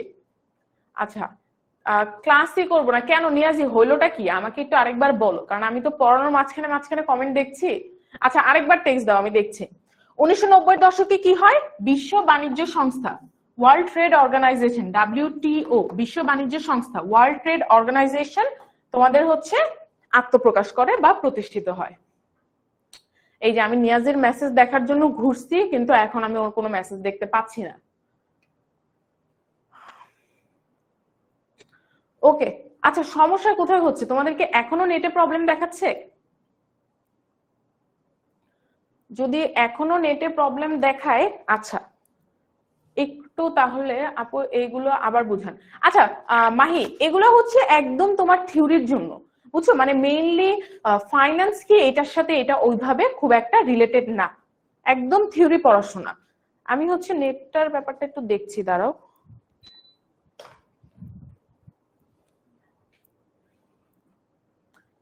হ্যাঁ বলো, নেটওয়ার্কের কারণে ক্লাস করার দরকার নেই, এমন নেটওয়ার্ক থাকলে। আচ্ছা তার মানে তোমাদের সবারই নেটওয়ার্কের ইস্যু হচ্ছে। আচ্ছা আমি একটু বিষয়টা দেখছি, নেটওয়ার্কের বিষয়টা।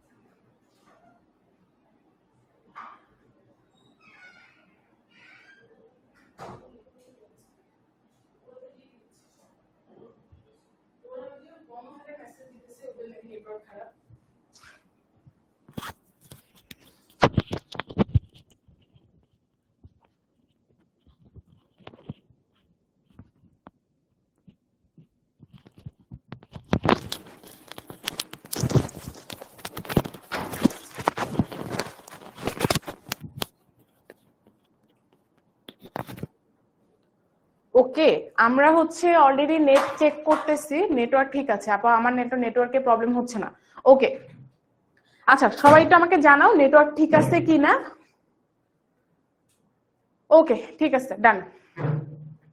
আচ্ছা সো এই পার্টটাতে একদমই থিওরি পড়াশোনা, তোমাদের এমসিকিউর জন্য বেশি ইম্পর্টেন্ট। আমরা নেক্সট পার্টে চলে যাই। আচ্ছা সো নেক্সট পার্টে যাওয়ার আগে তোমাদের অনেকেরই কোয়েরি ছিল, আর আমি বলছিলাম হচ্ছে একটা প্রোমো কোডের কথা বলে দিব, ঠিক আছে? সো প্রোমো কোডের কথাটা এখনই বলে দিচ্ছি। প্রোমো কোডের বিষয়টা হচ্ছে, আগে আমরা একটু আমাদের কোর্স নিয়ে বলি। ফাইন্যান্সের যে কোর্সটা আছে সেটাতে আমরা প্রায় 80+ তোমাদের লাইভ ক্লাস নিব, এই যে একদম এইভাবে অ্যাপে ক্লাস নিব। সেই সাথে তোমাদের ডাউট সলভের জন্য ক্লাস নিব, তোমাদের জন্য আলাদা জুম সেশন হবে, তোমাদের ডাউট সলভ করতে পারবা একদম ডাইরেক্ট। এখানে তো ধরো তুমি কমেন্ট করতেছো, যখন তুমি প্রবলেম সলভিং ক্লাস করবা তুমি ডাইরেক্ট আমার সাথে জুমে কথা বলে প্রবলেম সলভ করাতে পারবা। সেই সাথে আমাদের লেকচার শিট থাকবে, তারপরে ক্লাস স্লাইড থাকবে, ক্লাস স্লাইডও তুমি আমাদের পেইড কোর্সে পেয়ে যাবা, লেকচার শিট পেয়ে যাবা, তারপরে রেকর্ডিং পেয়ে যাবা। সো এভরিথিং ইউ নিড ফাইন্যান্সের জন্য তোমরা সব আমাদের কোর্সে পেয়ে যাবা। ওকে ঠিক আছে, সো আশা করি তোমরা সামনে, যেহেতু আজকে আমার ক্লাস করতেছো, যদি তোমার আজকে আমার ক্লাস পছন্দ হয়ে থাকে এবং তুমি চাও যে না ফাইজা আপু আগামী 8-10 মাস ফাইন্যান্সে আমাদেরকে প্রিপারেশনে হেল্প করবে এইচএসসি রাখ পর্যন্ত, নট অনলি 8-10 মাস, তুমি যদি এই কোর্সটা করে ফেলো তাহলে ধরো যে এইচএসসি পর্যন্ত আমাদের আরো অনেক সুবিধা আছে, সেখানে তুমি এনরোল করতে পারবে।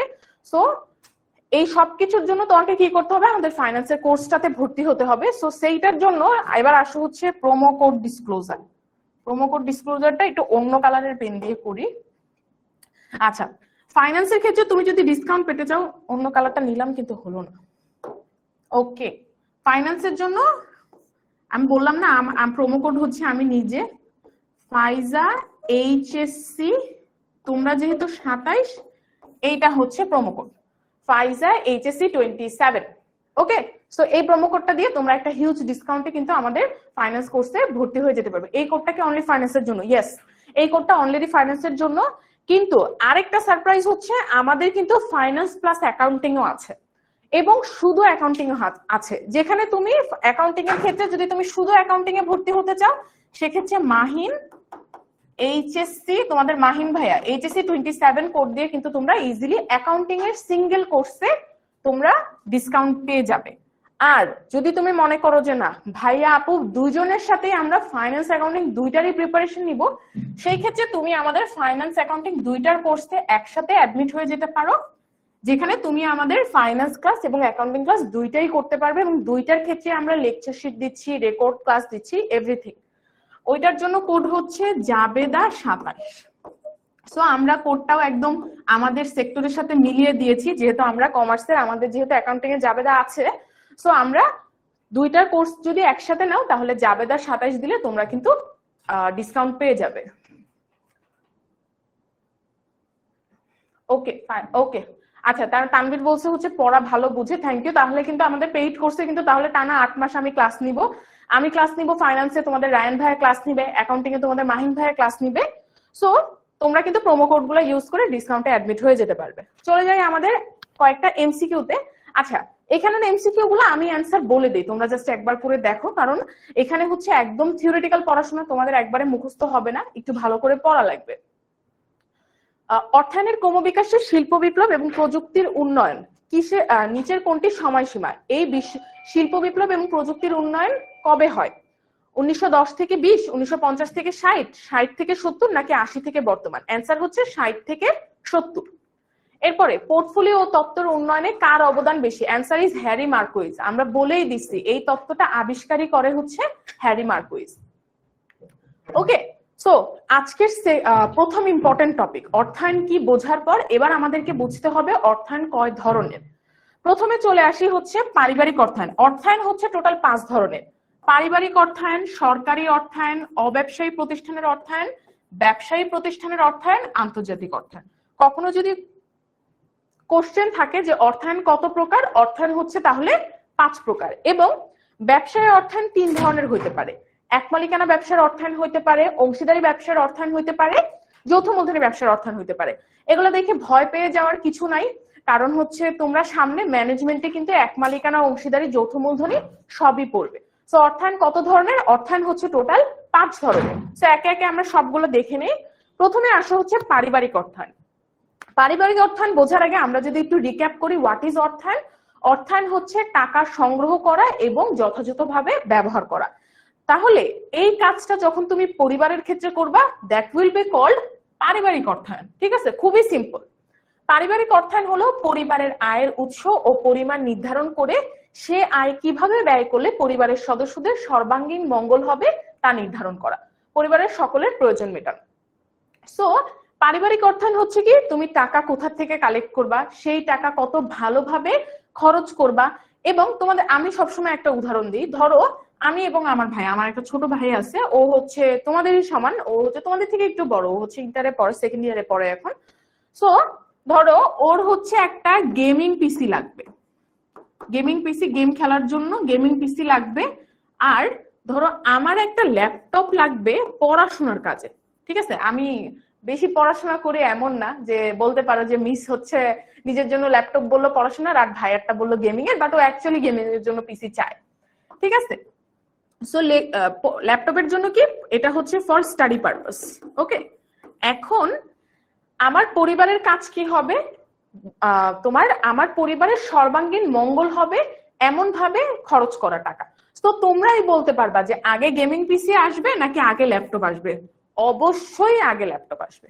সো পরিবারের ক্ষেত্রে অর্থায়নটা কি, টাকা বিভিন্ন উৎস থেকে টাকা সংগ্রহ করা, সংগ্রহ তো না, আয় করা। পরিবার তো আর টাকা হচ্ছে ব্যাংক থেকে লোন নিয়ে জীবন চালাবে, ব্যাপারটা তো তা না। সো আয়ের উৎসগুলো চিহ্নিত করা, সেই সাথে ব্যয় কোথায় কোথায় হবে এবং কোন ব্যয়টা আগে করা হবে সেই হিসেবে টাকা খরচ করা, সবকিছুই কিন্তু তোমার পারিবারিক অর্থায়নের মধ্যে পড়ে। আমরা কোথা থেকে টাকা সংগ্রহ করতে পারি? চাকুরি করতে পারি, আত্মীয় স্বজন থেকে টেম্পোরারি নিতে পারি, পরিচিত ব্যক্তি বন্ধু বান্ধব থেকে অর্থ ঋণ নিতে পারি। নর্মালি পরিবার বেশিরভাগ ক্ষেত্রে ব্যবসায় করে অথবা হচ্ছে পরিবারের সদস্যরা চাকরি করে টাকা সংগ্রহ করে বা টাকা ইনকাম করে। আর মাঝে মাঝে দরকারে, ধরো পরিবারে কোনো বিয়ের প্রোগ্রাম আছে অথবা হচ্ছে কোনো বড় বাড়ি কিনতে চাচ্ছে, সেই ক্ষেত্রে কিন্তু আচ্ছা একজন বলছে হচ্ছে, ফাহিম বলছে হচ্ছে গেমিং পিসি আগে। তুমি আমার ভাইয়ের মতোই, কিন্তু দেখা যাবে যে পড়াশোনার, বাবা মাকে যদি বলো যে গেমিং এর জন্য আগে পিসি দিবা নাকি পড়াশোনার জন্য আগে দিবা, দে উইল বি লাইক অবশ্যই পড়াশোনার জন্য আগে দিব। ঠিক আছে, আমি ওই পার্সপেক্টিভ থেকে বলা। ওকে, অবশ্য আমার ভাই এখন ফোনেই গেম খেলে, ও হচ্ছে ওরকমই একটা ফোন নিচ্ছে যে ওর সব গেম, ফ্রি ফায়ার আর যা যা খেলে সব হচ্ছে ফোনেই। ও হচ্ছে সারাদিন ওর রুম থেকে আমরা শুনতে থাকি ডানে যাই ডানে যাই, বামে যাই বামে যাই। এটা হচ্ছে ছেলেরা রিলেট করতে পারবা। ওকে, এটা ছিল হচ্ছে পারিবারিক অর্থায়ন। চলে আসে সরকারি অর্থায়নে। সরকারি অর্থায়ন কি? সরকারের বার্ষিক ব্যয় কোন খাতে কি পরিমাণ হবে এবং সেই অর্থ কোন কোন উৎস হতে সংগ্রহ করা হবে তা নির্ধারণ করাকে সরকারি অর্থায়ন বলে। আচ্ছা একটু কালারটা চেঞ্জ করি। তো সরকারি অর্থায়ন হচ্ছে সেই একই কথা, সরকার কিভাবে টাকা সংগ্রহ করবে এবং কোন কোন উৎসে টাকা খরচ করবে। তো কোন কোন খাতে কি পরিমাণ হবে এবং সেই টাকা কোন কোন উৎস থেকে সংগ্রহ করা হবে সেটা হচ্ছে সরকারি অর্থায়ন। তোমাদেরকে একটা খুবই ইম্পর্টেন্ট জিনিস বলি, এই একটা জায়গায় হচ্ছে ডিফারেন্ট। সরকার আগে হিসাব করে কত টাকা ব্যয় করব, এরপরে চিন্তা করে এই টাকা কোথা থেকে আনবো। এইটা আগে করে, এটা পরে করে। কিন্তু তুমি আমি কি এটা কাজ করব? একটা ব্যবসায় গিয়ে এটা করবে? একটা তুমি আমাদের তো চাওয়ার শেষ নাই, তাই না? সো তুমি আমি ধরো আমরা অনেক কিছু চাচ্ছি, প্রায় 50,000 টাকার জিনিস চাচ্ছি। সো আগে আমি ব্যয় বের করে পরে টাকা আনবো, নাকি আগে আমি দেখবো আমার কাছে কত টাকা আছে, এরপর আমি সেই অনুযায়ী আমার ব্যয়টাকে ম্যাচ করব। কিন্তু সরকার ওরা আগে দেখে এই বছরে আমি কি কি প্রজেক্টে টাকা খরচ করব। সো ওরা আগে ব্যয় নির্ধারণ করে, এরপরে চিন্তা করে এই টাকা আমি কোথা থেকে সংগ্রহ করব। ধরো সরকার এবার বলল আমি আরো 2টা মেট্রো রেল তৈরি করতে চাই এই বছরে, ঠিক আছে? তাহলে আগে মেট্রো রেল তৈরি করলে ওরা ধরো যে বলল আমি খুব অল্প অ্যামাউন্ট বলতেছি যে 20 কোটি টাকা লাগবে এই বছর, আমি 2টাই মেট্রো রেল তৈরি করব আর কিচ্ছু করব না, উই নিড 20 করোড়। তাহলে সেই ক্ষেত্রে আগে আমরা দেখলাম যে কত টাকা লাগবে, এরপর আমরা এই টাকাটা কালেক্ট করব, জনগণ থেকে ট্যাক্স নিব, মূল্য সংযোজন কর নিব, অনেক কিছু। সো সরকারের টাকার উৎস কোনটা কোনটা? আয়কর, ট্যাক্স, মূল্য সংযোজন কর, উৎপাদন শুল্ক বা এক্সাইজ ডিউটি, আমদানি শুল্ক, রপ্তানি শুল্ক, সঞ্চয়পত্র, প্রাইস বন্ড, ট্রেজারি বিল, এগুলো নিয়ে সামনে আমরা পড়াশোনা করব। তো সরকার কোথা থেকে টাকা সংগ্রহ করে? আমাদের কাছ থেকে যে ট্যাক্সটা নেয় সেটা, তারপরে হচ্ছে মূল্য সংযোজন কর, সেগুলা থেকে যে টাকাটা সংগ্রহ করে। আপু সরকার কই? আচ্ছা এটা একটা প্রশ্ন আসবে, তো সামনে আসবে, ফেব্রুয়ারিতেই তো আশা করি আমাদের নির্বাচন হবে। এবং তোমাদের কিন্তু যারা তোমাদের সিনিয়র ভাইয়া আপুরা যারা আছে এইচএসসি 25-এর যারা ছিল, তাদের কিন্তু নির্বাচনের কারণে অ্যাডমিশনের পরীক্ষা কিন্তু অনেক দ্রুত হবে, ওরা সবাই খুব টেনশনে দেখতেছি, প্রায় ডিসেম্বর অথবা নভেম্বরের লাস্টের দিকেই হবে। ঠিক আছে, প্রথমে ব্যয়ের পরিমাণ নির্ধারণ করে সে অনুযায়ী তহবিল সংগ্রহ করে হচ্ছে সরকার। এবং খুবই ইম্পর্টেন্ট এমসিকিউ, সরকারের যে কোনো কাজের মূল উদ্দেশ্য কি? সরকারের ক্ষেত্রে এটা হচ্ছে জনকল্যাণ অথবা সমাজ কল্যাণ।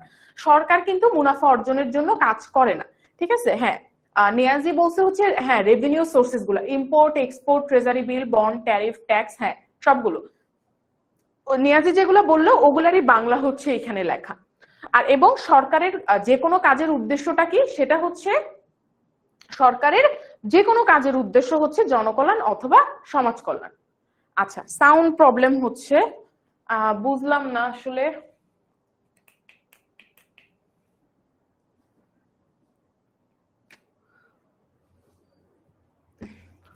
আচ্ছা এখন কি শোনা যাচ্ছে? রেকর্ড, আচ্ছা তোমাদের সবারই হচ্ছে সাউন্ড প্রবলেম হচ্ছে। আচ্ছা আমি একটু দেখতেছি সাউন্ড প্রবলেম কেন হচ্ছে। এবার একটু আচ্ছা এবার একটু বলো তো, সবাই একটু জানাও সাউন্ড প্রবলেম। আচ্ছা তোমরা একটু কি বলবো আসলে, বাংলাদেশ সরকার তো সব নিজের জন্য কাজ করে। আচ্ছা বই অনুযায়ী হচ্ছে সরকার জনগণের জন্য কাজ করে, আমাদেরকে এটাই পড়তে হবে। সবাই স্টিল বলতেছে হচ্ছে সাউন্ড প্রবলেম। আচ্ছা আমি এশা শুনতেছি, আর কারো কি সাউন্ড প্রবলেম আছে? না থাকলে এশা মনে তোমারই সাউন্ড প্রবলেম, একটু চেক দিও। বাকিরা তো দেখলাম এখনো কিছু বলতেছে না। ওকে, এরপরে অব্যবসায়ী প্রতিষ্ঠান। অব্যবসায়ী প্রতিষ্ঠান তো আমরা বুঝি যাদের মূল উদ্দেশ্য বিজনেস করা না, যেরকম ধরো হচ্ছে হাসপাতাল, তারপরে হচ্ছে তোমার এতিমখানা, এদের মূল উদ্দেশ্য কি ব্যবসা করা নয়। তো এরা হচ্ছে, এই যে সবাই বলতেছে সাউন্ড ঠিক আছে, সো এসা তুমি একটু চেক দিও, ঠিক আছে। মুনাফা অর্জনের উদ্দেশ্যে পরিচালিত নয় এমন কোন প্রতিষ্ঠানের অর্থায়নকে অব্যবসায়ী প্রতিষ্ঠানের অর্থায়ন বলে। এমন কোন প্রতিষ্ঠান কি হতে পারে? শিক্ষা প্রতিষ্ঠান, উপাসনালয়, মসজিদ, মন্দির, শিক্ষা প্রতিষ্ঠান, এতিমখানা, এগুলা কিন্তু কি ব্যবসায়ী প্রতিষ্ঠান? নো, এগুলা অব্যবসায়ী প্রতিষ্ঠান। অব্যবসায়ী প্রতিষ্ঠানের উদ্দেশ্য কি? সেবা প্রদান করা। আর এরা কোথা থেকে টাকা সংগ্রহ করে? সরকার এদেরকে মাঝে মধ্যে অনুদান দেয়, সদস্যরা চাঁদা দেয়, তারপরে মসজিদের ক্ষেত্রে কিন্তু আমরা প্রতি শুক্রবারে বলো বা যে কোনো সময় আমরা কিন্তু দান করে থাকি। সো এগুলা থেকে কিন্তু অব্যবসায়ী প্রতিষ্ঠানগুলো টাকা সংগ্রহ করে। এবং অব্যবসায়ী প্রতিষ্ঠানের ক্ষেত্রে অর্থায়নটা কি? অব্যবসায়ী প্রতিষ্ঠানের ক্ষেত্রে অর্থায়ন হচ্ছে বিভিন্ন এই যে অনুদান, সরকারি অনুদান, সদস্যদের চাঁদা, এগুলা থেকে টাকা সংগ্রহ করা এবং এগুলার যথাযথ ব্যবহার করা। তো আশা করি আমরা প্রথম তিনটা বুঝতে পেরেছি, পারিবারিক অর্থায়ন, তারপরে সরকারি অর্থায়ন, অব্যবসায়ী প্রতিষ্ঠানের অর্থায়ন। এরপর চলে আসে আন্তর্জাতিক অর্থায়ন। এবার আসলে ইন্টারন্যাশনাল লেভেলে আমরা ফাইন্যান্সিং কিভাবে করব, সেটা কিভাবে? আন্তর্জাতিক অর্থায়ন বলতে একটা দেশের আমদানি রপ্তানি এবং বৈদেশিক মুদ্রা বিনিময় ইত্যাদি নিয়ে আলোচনাকে বোঝায়। আচ্ছা, তার মানে আন্তর্জাতিক অর্থায়নে এবার আমরা চিন্তা করি যে ইন্টারন্যাশনাল লেভেলে আমরা টাকা কিভাবে কালেক্ট করব, ঠিক আছে। আমদানি রপ্তানির ক্ষেত্রে টাকা কিভাবে কালেক্ট করব, কিভাবে ব্যবহার করব, এটার কাজ হচ্ছে আন্তর্জাতিক অর্থায়নে হয়। এখানে আমরা কোথা কোথা থেকে টাকা সংগ্রহ করি? সরকারি ও বৈদেশিক বিভিন্ন উৎস থেকে আমরা টাকা সংগ্রহ করে থাকি। যেরকম ধরো আমি হয়তো বাংলাদেশে একটা প্রজেক্ট করতে চাচ্ছি, আমি বাইরের কোনো সংস্থা থেকে হয়তো টাকা কালেক্ট করলাম, এটা হতে পারে, ঠিক আছে। তো তখন সেটাকে বলা হবে আন্তর্জাতিক অর্থায়ন। ওকে, আচ্ছা, এরপরে চলে আসি হচ্ছে ব্যবসায় অর্থায়ন, যেটা আমাদের এই ইন্টারে বা এইচএসসি তে আমাদের মেইন পড়াশোনায় হবে হচ্ছে বিজনেস কিভাবে টাকা সংগ্রহ করে। এভরিথিং আমরা পড়বো সবকিছু বিজনেসের পার্সপেক্টিভ থেকে পড়বো। আগে যে চারটা জিনিস পড়ালাম, ওয়ান ইজ পারিবারিক অর্থায়ন, সরকারি অর্থায়ন, অব্যবসায়ী প্রতিষ্ঠানের অর্থায়ন, আন্তর্জাতিক অর্থায়ন, কোনোটাই আমাদের ইন্টারের টপিক না। এটা আমাদের জানার জন্য আমাদের সিকিউ থাকতে পারে, but through out the book আমরা বাকি 8টা চ্যাপ্টারে যা পড়বো সেটা সবকিছু হচ্ছে ব্যবসায় অর্থায়ন রিলেটেড। ব্যবসায় অর্থায়ন হলো ব্যবসায় প্রতিষ্ঠানের আর্থিক পরিকল্পনা প্রণয়ন, তহবিল সংগ্রহ, বিনিয়োগ ও বন্টন সংক্রান্ত কাজের সমষ্টি। তার মানে একটা ব্যবসায় কিভাবে টাকা সংগ্রহ করে, সেটাকে ব্যবহার করে, টাকাকে সংরক্ষণ করে, এই সবকিছুকে একত্রে বলা হচ্ছে ব্যবসায় অর্থায়ন। এর মূল লক্ষ্য কি? মুনাফা অর্জন ব্যবসায়ের মূল লক্ষ্য। আমরা সরকারের ক্ষেত্রে কি জানছি? মূল লক্ষ্য হচ্ছে জনকল্যাণ। অব্যবসায়ী প্রতিষ্ঠানের ক্ষেত্রে মূল লক্ষ্য কি জানছি? সেবা প্রদান করা। আর আমাদের ব্যবসার ক্ষেত্রে আমাদের মূল লক্ষ্য হচ্ছে মুনাফা অর্জন। আমরা কই কই থেকে টাকা সংগ্রহ করতে পারি? আমরা ঋণ নিতে পারি, আমরা শেয়ার বিক্রি করতে পারি, বন্ড বা ডিবেঞ্চার বিক্রি করতে পারি। এগুলো আমরা সামনে আস্তে আস্তে শেয়ার কি জানবো, বন্ড ডিবেঞ্চার কি জানবো। সো ব্যবসায় অর্থায়ন হচ্ছে বেসিক্যালি ব্যবসায় যে টাকা সংগ্রহ করা হয় সেটাকে বলা হচ্ছে ব্যবসায় অর্থায়ন। এবং এখানে শুধু আমরা কিন্তু টাকা কালেক্ট করি না, টাকা বিনিয়োগ করি, টাকাকে বন্টন করি, মানে টাকাটা কিভাবে ম্যানেজ হচ্ছে, এভরিথিং আমরা করি হচ্ছে ব্যবসায় অর্থায়নে। ওকে আপু, কিভাবে কোর্সে ভর্তি হবা? আচ্ছা, কোর্সে ভর্তি হওয়ার জন্য তোমাদেরকে একটা পিন কমেন্ট পাবে, পিন কমেন্টে লিংক দেওয়া আছে, সেখান থেকে তোমরা ইজিলি কোর্সে অ্যাডমিট হতে পারবে, ঠিক আছে। আর আমার কিন্তু প্রোমো কোডটা ব্যবহার করতে পারবে। যদি ফাইন্যান্স অ্যাকাউন্টিং দুইটাতে ভর্তি হও দেন জাবেদা 27, আর যদি শুধু ফাইন্যান্সে ভর্তি হও ফাইজা এইচএসসি 27।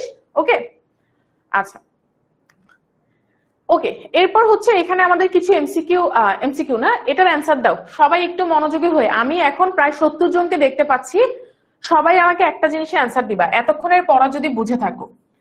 কোন অর্থায়নে, এতক্ষণ যে আমরা 5টা অর্থায়নের কথা বললাম, কোন অর্থায়নে আগে ব্যয় পরে আয় নির্ণয় করা হয়? আমি অপশন দিয়ে দিচ্ছি। প্রথমটা হচ্ছে তোমার সরকারি অর্থায়ন, নাকি হচ্ছে পারিবারিক অর্থায়ন, ব্যবসায় অর্থায়ন, অব্যবসায়ী প্রতিষ্ঠানের অর্থায়ন, নাকি হচ্ছে আন্তর্জাতিক অর্থায়ন? ওকে, সবাই আমাকে এই একটা জিনিসের অ্যান্সার দিবা, খুবই ইম্পর্টেন্ট। এটা তোমরা দেখবা আজকে পড়াইছি, তারপরে তোমাদের মনে থাকবে ফাইজা আপু এটা একবার কোশ্চেন জিজ্ঞেস করছিল এবং তুমি অ্যান্সারও দিয়েছিলে।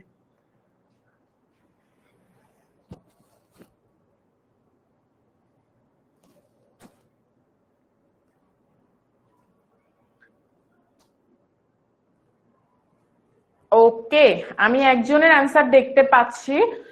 মাহি বলছে হচ্ছে সরকারি, তারপরে নাফিজা বলছে হচ্ছে সরকারি। ওকে, এই একের এ কে বলতেছে? আমি তো এ ও আচ্ছা, তোমরা আমার অপশন থেকে বলছো। ওকে, বুঝতে পারছি। তাইলে তোমরা আমার আজকে পড়া বুঝতে পারছো। অ্যান্সার ইজ সরকারি অর্থায়ন।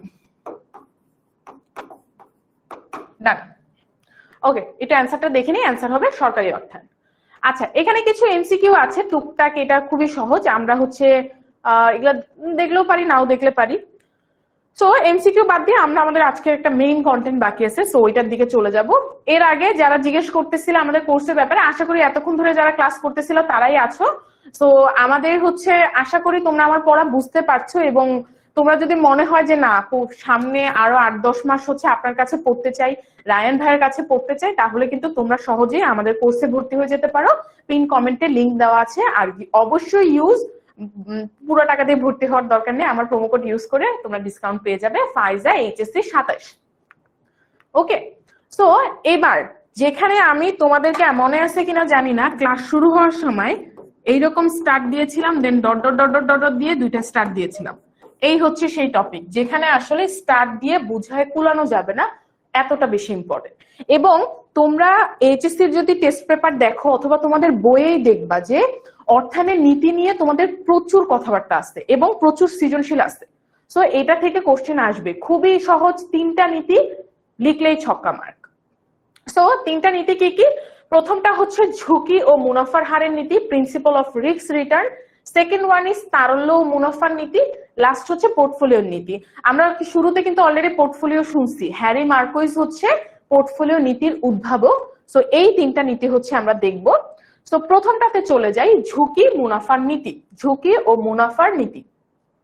আচ্ছা, এই নীতির প্রথম কথা হচ্ছে, এটার একটা ইংলিশ তোমরা লিখে রাখতে পারো, মোর রিস্ক মোর গেইন। এইটাই যখন তোমরা একটু বুঝলেই তোমাদের বাকিটা বোঝা হয়ে যাবে। মোর রিস্ক মোর গেইন, তার মানে যত বেশি ঝুঁকি নিবা তত বেশি মুনাফা হবে, যত বেশি ঝুঁকি নিবা তত বেশি মুনাফা হবে। এই লাইনটাই মনে রাখবা। বিনিয়োগ যত ঝুঁকিপূর্ণ হবে প্রত্যাশিত মুনাফার হার তত বেশি। একটা প্রকল্পে বিনিয়োগ করলে তোমার রিস্ক যত বেশি হবে, একটা প্রকল্পে তোমার ঝুঁকি যত বেশি হবে, তুমি সেই প্রকল্প থেকে মুনাফা করার আশাও তত বেশি থাকবে। বিনিয়োগ হতে প্রত্যাশিত মুনাফা অপেক্ষা প্রকৃত মুনাফা কম হওয়ার সম্ভাবনাকে ঝুঁকি বলে। ঝুঁকিটা কি? আমরা একটু যদি ঝুঁকির কনসেপ্টটা বুঝি, ঝুঁকিটা হচ্ছে একটা বিনিয়োগ হতে, ধরো তুমি আশা করতেছো তুমি ধরো একটা প্রকল্পে, একটা প্রজেক্টে 10,000 টাকা ইনভেস্ট করবা। তুমি আশা করতেছো এই প্রকল্প তোমাকে 10% প্রফিট দিবে, তাহলে 10%-এ কত আসে? 1,000 টাকা।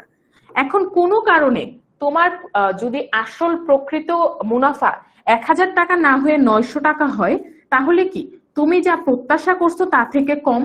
এই 100 টাকা কম হওয়ার সম্ভাবনাকে আমরা বলবো হচ্ছে ঝুঁকি। ওকে, ঝুঁকির কনসেপ্টটা কিন্তু খুবই সহজ, অনেক জায়গায় পড়া লাগবে। সো তুমি যা এক্সপেক্ট করতেছো তার থেকে যদি কম আসে, এটা আমি কিন্তু তোমাদের, ধরো আমার রেজাল্টের ক্ষেত্রেও বলতে পারি। আপনাদের রেজাল্ট হচ্ছে তোমাদের যেরকম জিপিএ 4-এ, আমাদের হচ্ছে জিপিএ 5-এ তোমাদের, আমাদের হচ্ছে সিজিপিএ কাউন্ট হয় হচ্ছে যখন ভার্সিটিতে উঠে যাবে, it will be on 4 out of 4 তুমি কত পেয়েছো। সো ধরো আমি এক্সপেক্ট করলাম যে আমি 3.80 পাবো, কিন্তু আমার রেজাল্ট আসলো 3.60। তার মানে এই যে 0.20 যে একটা ডিফারেন্স আসছে, 0.20 যে আমি কম পেলাম, আমার এক্সপেক্টেড ছিল 3.80, আমি 3.60 পাইছি। এই যে ডিফারেন্সটা, এটাকে বলা হচ্ছে ঝুঁকি। আশা করি ঝুঁকিটা একটু স্লাইড বুঝতে পেরেছো। সো বিনিয়োগকারীরা অতিরিক্ত, তার মানে তোমার জন্য কথা হচ্ছে ঝুঁকি বেশি হলে তোমার প্রফিট কি হবে? আরো বেশি হবে। আচ্ছা, এগুলো একটু মুছে দেই। ঝুঁকি বেশি মানে হচ্ছে প্রফিট বেশি, যত বেশি ঝুঁকি নিবা তত বেশি প্রফিট হবে। আচ্ছা, বিনিয়োগকারীরা অতিরিক্ত ঝুঁকি গ্রহণের জন্য যে অতিরিক্ত মুনাফা প্রত্যাশা করে তাকে ঝুঁকি অধিহার বলে। এটা আমি একটু পরে বুঝাবো, আগে এই পয়েন্টটা বুঝাই। ঝুঁকি এবং মুনাফার হারের মধ্যে ধনাত্মক সম্পর্ক বিদ্যমান। আচ্ছা ভাই, মাথায় কিছুই ঢুকতেছে না। আচ্ছা, তোমাদেরকে এই টপিকটা বুঝতে সমস্যা হচ্ছে নাকি একজনের? হামজা, আমাকে একটু জানাও, মাথায় কি আসলে পড়া ঢুকতেছে না, নাকি তোমরা যা কমেন্টে কথা বলতেছো সেখান থেকে কিছু একটা বুঝতে পারতেছো না? এটা একটু আমাকে জানাও, কারণ এই তিনটা জিনিসই কিন্তু তোমাদের এই চ্যাপ্টারের মেইন বিষয়, সেইটা না বুঝলে কিন্তু অসুবিধা খুব। ওকে, তো ঝুঁকি এবং মুনাফার হারের মূল কথা হচ্ছে ঝুঁকি বেশি মুনাফা বেশি। ওকে, তো আমরা যদি দেখি যে আমরা যেহেতু বলছি ঝুঁকি বেশি মুনাফা বেশি, তার মানে ধরো ঝুঁকি 2 টাকা হইলে তুমি যদি মুনাফা 1 টাকা করো, ঝুঁকি 4 টাকা হইলে ধরো মুনাফা 2 টাকা করো। তার মানে কি, এটা হচ্ছে মুনাফা, এটা হচ্ছে ঝুঁকি। তো ঝুঁকি যখন 2 ছিল প্রফিট তোমার 1 ছিল, ঝুঁকি যখন বাড়ছে প্রফিট তোমার বাড়ছে, ঝুঁকি আরো বাড়াই দিয়ে প্রফিট ধরলাম তোমার 3 টাকা হয়েছে। তার মানে কি, এটা একটা ধনাত্মক সম্পর্ক না, বাড়লে বাড়বে বাড়লে বাড়বে বাড়লে বাড়বে, রাইট? আমার হাইট থেকে উপরে চলে গেছি। ওকে, আচ্ছা এসা বলতেছে হচ্ছে না আপু বুঝতে পারছি, বাকিরা একটু বলো। না সব বোঝা যাচ্ছে, হ্যাঁ একটু মনোযোগ দাও। ধরো তোমরা অনেকক্ষণ ধরে ক্লাস করতেছো, আমি জানি 1 ঘন্টা হয়ে গেছে, সো আর কিছুক্ষণ, আর 15-20 মিনিট একটু ধৈর্য ধরো, তাইলে কিন্তু আমরা 3টা নীতিগুলো বুঝতে পারবো। ওকে, ঝুঁকি, আচ্ছা একটু সহজে বলি, ঝুঁকি ও মুনাফার মূল বিষয়, ঝুঁকি বাড়বে মুনাফা বাড়বে। যত বেশি তুমি রিস্ক নিবা, the more risk the more gain. এটা কিন্তু আমার আজকের নতুন কথা না, তোমরা প্রায় এই কথা শুনে আসছো যে যত বেশি ঝুঁকি নিবা তত বেশি ভালো গেইন করবা। এটার মধ্যে একটা ধনাত্মক সম্পর্ক বিদ্যমান, ঠিক আছে? সরকারি বন্ডে বিনিয়োগ হলো ঝুঁকিমুক্ত বিনিয়োগ, কারণ সরকারি বন্ডে সুদের হার নির্দিষ্ট থাকে। আচ্ছা এই কনসেপ্টটা আরেকটু বড়। সরকারে যখন তুমি একটা সরকারি বন্ডে বিনিয়োগ করতেছো তখন ঝুঁকি থাকে না। কেন? কারণ সরকারের সুদের হার নির্দিষ্ট থাকে, বা ধরে নেওয়া হয় যে সরকার কখনো দেউলিয়া হবে না। তো সরকার, ধরো একটা দেশের কোম্পানি ডুবে যেতে পারে, কোম্পানি বন্ধ হয়ে যেতে পারে, বাট ধরে নেওয়া হয় যে সরকার কখনো ডুববে না। যেটাও সত্যি না আসলে, বাট ধরে নেওয়া হয় যে সরকারি অর্থায়নটা তোমার সরকারি অর্থায়ন না, সরি, ধরে নেওয়া হয় যে আচ্ছা আচ্ছা রবিউল সানি, খুব বোরিং লাগে, তোমার কি পড়া বোরিং লাগতেছে? আমাকে একটু জানাও, খুব বোরিং লাগে, বাট বাকিটা তো আসলে বুঝতেছি না। কমার্সের কোন সাবজেক্ট বেশি হার্ড? আমার কাছে পার্সোনালি হচ্ছে অ্যাকাউন্টিংটা একটু কঠিন লাগে, কারণ অ্যাকাউন্টিং এ অনেক ক্যালকুলেশন তো। আদারওয়াইজ ম্যানেজমেন্ট মার্কেটিং অনেক ইজি, একদম থিওরি। ফাইন্যান্সও ইজি, ফাইন্যান্সে জাস্ট অল্প কিছু ম্যাথ, ফার্স্ট পেপারে ম্যাথ, সেকেন্ড পেপারে থিওরি, এবং ম্যাথ গুলাও এরকম যে তুমি লাইক ফর্মুলার বসায় বসায় ম্যাথ করে ফেলতে পারবা। ওকে, তোমাদেরকে একটা এই চিত্রটা একটু বোঝাই, তাহলে এই চিত্রটা বুঝাইলে তোমাদের জন্য ইজিয়ার হবে। দেখো এখানে এই বরাবর হচ্ছে তোমার প্রফিট, এই বরাবর হচ্ছে তোমার রিস্ক, ঠিক আছে? এই পর্যন্ত এখানে কি লেখা আছে? ঝুঁকি মুক্ত মুনাফা। তার মানে তুমি ঝুঁকি না নিলেও এই পর্যন্ত প্রফিট করবা। ধরো আমরা এখানে লিখলাম এইটা হচ্ছে মুনাফা 10, এটা হচ্ছে মুনাফা 20, এটা হচ্ছে মুনাফা 30, এটা হচ্ছে 40, ঠিক আছে? আর ঝুঁকি ধরো এখানে 1 ঝুঁকি, 2 ঝুঁকি, 3 ঝুঁকি, 4 ঝুঁকি। ওকে, ঝুঁকিকে আমরা পয়েন্ট আউট করলাম 1 2 3 4 দিয়ে, আমি একটু কালারটা চেঞ্জ করি। আর হচ্ছে মুনাফাকে পয়েন্ট আউট করলাম হচ্ছে 10 20 30 40 এভাবে। ওকে, এখন দেখো 10 বরাবর আমার কি লেখা আছে? ঝুঁকি মুক্ত। তার মানে তুমি ওকে, তুমি কিছু না করলেও, একটা ব্যবসায় টাকা ইনভেস্ট করলেই তুমি 10% মুনাফা করবা, তোমার কোনো ঝুঁকি নেওয়া লাগবে না, এটা হচ্ছে কনফার্ম। তাইলে এটুকে আমরা কি বলবো? এটা হচ্ছে ঝুঁকি মুক্ত আয়, এখানে তোমার কোনো ঝুঁকি নাই, ঠিক আছে? কিন্তু যখনই তুমি এর থেকে বেশিতে যাবা তখনই তোমার কি, দেখো ঝুঁকি বাড়বে। যখনই তুমি এই পয়েন্টে যাবা তখনই তোমার ঝুঁকি, এই যে তখন তোমার ঝুঁকি কেমন? 2তে। যখনই তুমি এই পয়েন্টে যাবা এই বরাবর তোমার ঝুঁকি কেমন? 3তে। যখনই তুমি এইখানে যাবে এই বরাবর ঝুঁকি তোমার বাড়বে। তার মানে যখনই তোমার মুনাফা বাড়তেছে সেই সাথে তোমার ঝুঁকিও বাড়তেছে। কেন? যখন তুমি, আচ্ছা যখন তুমি একটু একটু করে তোমার ঝুঁকি বাড়াচ্ছ সেই সাথে তোমার কি বাড়তেছে? মুনাফাও বাড়তেছে। যত বেশি ঝুঁকি নিবা তত বেশি তোমার মুনাফা বাড়বে। এবং তুমি যে এই যে অতিরিক্ত যে ঝুঁকি নিলা, এটার জন্য যে অতিরিক্ত মুনাফা করবা সেটাকে বলা হচ্ছে ঝুঁকির অধিহার। ওকে, আচ্ছা সব হামজা হচ্ছে সব মাথার উপর দিয়ে যাচ্ছে। আচ্ছা বাকিরা একটু আমাকে জানো, হামজা তুমি আচ্ছা এখন আসলে কি এই ক্লাসটা তো ধরো অনেকগুলা টপিক একসাথে পড়ালাম, এই জন্য তোমাদের কাছে একটু কনফিউজ লাগতে পারে, অথবা একটু নতুন টপিক দেখে।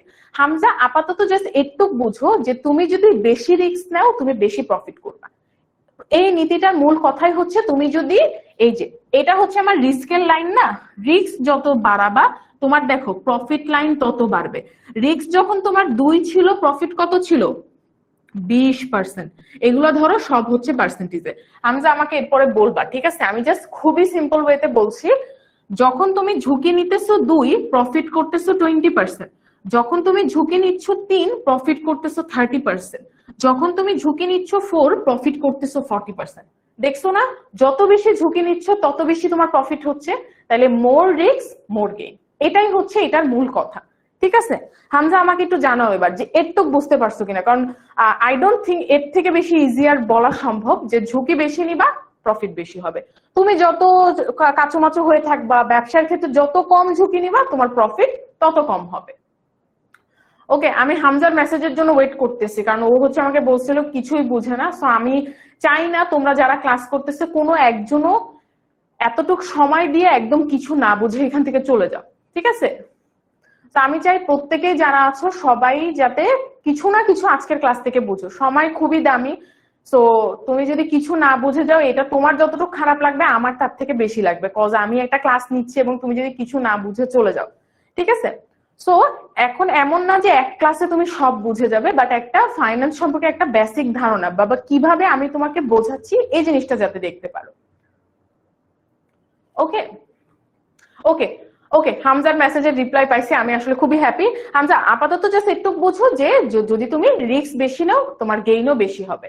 আচ্ছা, আমাকে হচ্ছে জারিফ একটা কোশ্চেন করতেছে। জারিফ, কোশ্চেনটা এটা আরেকবার করো, কারণ হচ্ছে কোশ্চেনটা উপরে চলে গেছে, এই জন্য আমি আর উপরে কমেন্ট আসলে এনে দেখতে পাচ্ছি না, এই জন্য আসলে রিপ্লাই দিতে পারলাম না। আচ্ছা, ঝুঁকি অধিহারটা বুঝাবো না। ঝুঁকি অধিহার হচ্ছে এই যে এইটা হচ্ছে ধরো এই যে তুমি যখন, আচ্ছা হামজার ওকে ওকে, ঝুঁকি অধিহারটা একটু বুঝা দেন। হ্যাঁ হ্যাঁ, আমি হচ্ছে ঝুঁকি অধিহারটা বুঝাচ্ছি।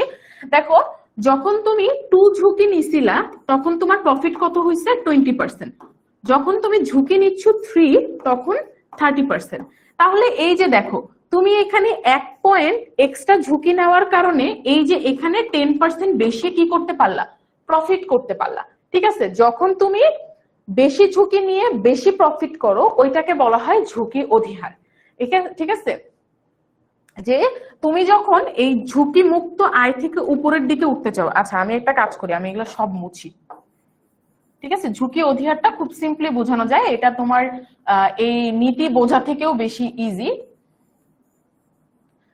দেখো, ধরো এখানে একজন ব্যক্তি আছে এ, আর এখানে একজন ব্যক্তি আছে বি। এ হচ্ছে খুবই কাঁচুমাচু ভীত প্রকৃতির মানুষ। সে এই যে ঝুঁকি মুক্ত আয় থেকে উপরে যায় না, সে ঝুঁকি নেয় না। সে বলে যে আমি ব্যবসায় নেমে যা ইনকাম করতে পারবো তাতেই আমি খুশি, তাতেই আমি হ্যাপি। তাহলে এটুককে বলা যাবে ঝুঁকি মুক্ত আয়। তার মানে তুমি কিছু না করলেও একটু প্রফিট তুমি করবাই। কিন্তু এই যে বি এক্সট্রা একটু ঝুঁকি নিচ্ছে, এক্সট্রা একটু ঝুঁকি নেওয়ার কারণে এখানে এক্সট্রা প্রফিটটুকু ও পাচ্ছে, এইটাকে বলা হয় ঝুঁকি অধিহার। তার মানে তুমি যখন অন্যান্যদের তুলনায় আরেকটু এক্সট্রা ঝুঁকি নিচ্ছ, এক্সট্রা ঝুঁকি নেওয়ার কারণে যে তুমি এক্সট্রা প্রফিট এক্সপেক্ট করো, সেটাকে বলা হচ্ছে ঝুঁকি অধিহার। তার মানে এটার ডেফিনেশনটা আমরা এভাবে বলি, অতিরিক্ত ঝুঁকি নেওয়ার কারণে একজন যে অতিরিক্ত মুনাফা প্রত্যাশা করে তাকে ঝুঁকি অধিহার বলা হয়। ওকে, রিয়াদ বলছে কি বোঝায় ব্যবসা সংগঠন নাকি? আচ্ছা, ম্যানেজমেন্ট বলতে বোঝায় হচ্ছে ব্যবসার সংগঠন, আর উৎপাদন ব্যবস্থাপনা বলতে বোঝায় হচ্ছে মার্কেটিং। ঠিক আছে, তোমাদের হচ্ছে ব্যবসার সংগঠন হচ্ছে ম্যানেজমেন্ট, আর হচ্ছে উৎপাদন ব্যবস্থাপনা এবং বিপণন, উৎপাদন ব্যবস্থাপনা এবং বিপণন হচ্ছে মার্কেটিং কে বোঝায়। উৎপাদন ব্যবস্থাপনা হচ্ছে তোমার ইসের টপিক ফার্স্ট পেপারের, আর বিপণন হচ্ছে সেকেন্ড পেপার। ওকে, আমি দেখতেছি আমাদের এইচএসসি আপু কেমন আছেন? আলহামদুলিল্লাহ অনেক ভালো আছি সুমাইয়া। তো ও হচ্ছে আমাদের এইচএসসি 26 এর। গুড, ক্লাসে চলে আসছো, একটু রিভিউ করে ফেলো, তুমি অলরেডি এগুলা পারো। সো এটা ছিল হচ্ছে ঝুঁকি এবং মুনাফার হার।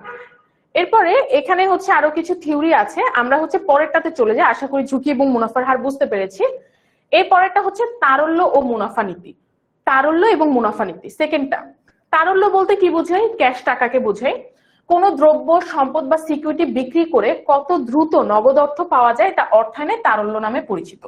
ঠিক আছে, অর্থায়নে তারল্য বলতে বোঝায় যে তুমি একটা সিকিউরিটি বিক্রি করে কত দ্রুত সেটাকে ক্যাশে কনভার্ট করতে পারবা। এখানে সিকিউরিটি বলতে আমরা কি বোঝাচ্ছি? শেয়ার, বন্ড, ডিবেঞ্চার যেগুলো বিক্রি করে একটা প্রতিষ্ঠান। আচ্ছা জারিফ হচ্ছে আমি এই কোশ্চেন 5 বার করলাম অ্যান্সারটা এখন ওই যে জারিফ সমস্যা একটাই হচ্ছে তোমার কোশ্চেন যখন করতেছো তখন আমি বোর্ডের দিকে তাকানো, দেন যখন আমি ব্যাক করতেছি তখন তোমার কোশ্চেন উপরের দিকে চলে গেছে। আচ্ছা যদি আমি আরেকবার দেখি তাহলে আমি অবশ্যই অ্যান্সার করে দিব। আমি মেজরিটি তোমরা যারা যা বলতেছে আমি কিন্তু আমার মানে হার্ড কোড ট্রাই করতেছি যাতে আমি অ্যান্সার গুলো দিতে পারি। ওকে ওকে সো তারল্য বনাম মুনাফা নীতিতে কি আসে? তারল্য বনাম মুনাফা নীতি হচ্ছে আগে আমরা বুঝি হচ্ছে তারল্যটা কি। তারল্য নীতি হচ্ছে বা শুধু তারল্য বলতে কি বোঝায় যে যখন আচ্ছা যখন তোমার একটা জিনিস বিক্রয় করে, একটা সম্পদ, একটা দ্রব্য, একটা সিকিউরিটি বিক্রয় করে তুমি কত দ্রুত নগদে কনভার্ট করতে পারো। যেরকম ধরো তুমি একটা জমি কিনছো কত 2 লাখ টাকা দিয়ে। এখন এই 2 লাখ টাকার জমি তুমি যখন বিক্রি করবা, ধরো তুমি 2.5 লাখে বিক্রি করলে, তাহলে জমির তারল্য কত? 2.5 লাখ। ঠিক আছে, তোমার এখানে তুমি একটা সম্পদকে যত দ্রুত ক্যাশে কনভার্ট করতে পারবা তত দ্রুত তোমার তারল্য তোমার হাতে চলে আসবে। আপু আবার বলেন, কিছু বুঝি নাই। আচ্ছা দাঁড়াও বলতেছি। তারল্য বনাম মুনাফা নীতিটা আসলে একটা উদাহরণ দিয়ে বোঝানো সবচেয়ে ইজি। আচ্ছা আমার নর্মাল এগুলো বাদ দাও, এখানে যা আছে সেগুলো বাদ দাও, এগুলো বইয়ের ভাষা। নর্মালি বুঝি তারল্য, আচ্ছা আমি যদি একটু লিখি, তারল্য আর হচ্ছে মুনাফা। অর্থায়নে তোমার এই 2 নাম্বার নীতির মূল কথা হচ্ছে তুমি যদি হাতে টাকা বেশি রাখো তোমার প্রফিট কম হবে, আর তুমি যদি হাতে টাকা কম রাখো তোমার প্রফিট বেশি হবে। ঠিক আছে, কি বলছি? তারল্য আর মুনাফার মধ্যে একটা রিভার্স সম্পর্ক। তারল্য আর মুনাফার মধ্যে রিভার্স সম্পর্ক। আপু আপনি ক্লাস নেন? হ্যাঁ আমি তো ক্লাস নিচ্ছি, সামনে আরো নিব। আচ্ছা পেইড ব্যাচেও নিব। ওকে, তারল্য এবং তোমার মুনাফা, তারল্য এবং মুনাফার মধ্যে সম্পর্কটা হচ্ছে বিপরীত। তুমি যদি হাতে বেশি টাকা রাখো তোমার প্রফিট কম হবে, তুমি যদি হাতে কম টাকা রাখো তোমার প্রফিট বেশি হবে। এখন এই জিনিসটা কিভাবে, এইটা আমরা বুঝবো হচ্ছে একটা তোমার কি বলে এটাকে, একটা উদাহরণের সাহায্যে। দেখো আমি যেটা বললাম, তুমি যদি হাতে টাকা বেশি রাখো তুমি কি বিনিয়োগ বেশি করতে পারবা একটা প্রজেক্টে? ধরো আমার কাছে আসছে হচ্ছে 100 টাকা, আমি বললাম আমি 90 টাকা হাতে রাখবো, তাহলে তুমি কয় টাকা বিনিয়োগ করবা? 10 টাকা। তুমি ব্যবসা প্রতিষ্ঠানে তোমার হাতে আসেই 100 টাকা, তুমি বললা যে না আমি আমার 90 টাকাই আমার হাতে রাখবো। 90 টাকা হাতে রাখলে তুমি বিনিয়োগ কত করবা? 10 টাকা বিনিয়োগ করবা। আর তুমি যদি বলো, তাহলে এই জিনিসটা মিললো না? অধিক যদি তারল্য তোমার হাতে রাখো তোমার বিনিয়োগ কম হবে, তুমি কম বাইরে টাকা ইনভেস্ট করতে পারবা। আর যদি কম ইনভেস্ট করো তাহলে কি মুনাফা বেশি পাবা? একদমই না। যদি কম ইনভেস্ট করো মুনাফাও তোমার কমই হবে। ওকে, এরপরে এবার আমি দেখো 90 টাকা না বলে এবার আমি বললাম হচ্ছে 100 টাকার মধ্যে আমি বললাম যে আমি 40 টাকা হাতে রাখবো, 60 টাকা বিনিয়োগ করব। তার মানে আমি হাতে এবার কম টাকা রাখলাম, তাহলে আমার বিনিয়োগটা বেশি হইলো না? এই যে 60 টাকা, তাহলে বিনিয়োগ বেশি হলে আমার মুনাফা কেমন হবে? বেশি হবে। এটাই এই নীতির মূল কথা, যে তুমি যদি তারল্য হাতে বেশি রাখো তোমার প্রফিট কম হবে, যদি তুমি তারল্য হাতে কম রাখো তোমার প্রফিট বেশি হবে। এবার একটু আমাকে কমেন্টে জানাও যে তারল্য বনাম মুনাফা নীতিটা বুঝছি কিনা। আচ্ছা কোন সময় শেষ হবে? এই যে আর বেশিক্ষণ নাই, আর 15-20 মিনিটের মধ্যেই ছেড়ে দিব। ওকে, এটা একটু আমাকে দ্রুত জানাও, সবাই একটু দ্রুত কমেন্ট টাইপ করো যে আপু এবার বুঝতে পারছি, হাতে টাকা বেশি রাখলে মার্কেটে ইনভেস্ট কম করবা, প্রফিট কম হবে। হাতে টাকা কম রাখলে তোমার হাতে মার্কেটে ইনভেস্ট করার মতো টাকা বেশি থাকবে, সো তুমি বেশি মুনাফা পাবা। দ্রুত একটু আমাকে সবাই কমেন্টে জানাও। এরপরে আমরা আরেকটা নীতি পড়বো। আজকে আসলে তোমাদের একটা চ্যাপ্টার অনেক কিছু একসাথে পড়াচ্ছি তো এই জন্য তোমাদের একটু লোড লাগতেছে, বাট আমরা যখন আমাদের পেইড ব্যাচে ক্লাস দিব আমি কিন্তু বলছি যে পেইড ব্যাচের ক্লাস, কোন কোর্সের কথা বলছেন? আচ্ছা আমি কোন কোর্সের কথা বলছি, আমি হচ্ছে পেইড ব্যাচে হচ্ছে তোমাদের পিন করা একটা কমেন্ট আছে, ওইখানে আমাদের পেইড ব্যাচের লিঙ্কটা পেয়ে যাবা। ঠিক আছে, ওই লিঙ্কটাতে গেলেই তোমরা দেখবে আমাদের কোর্সের সব ডিটেলস।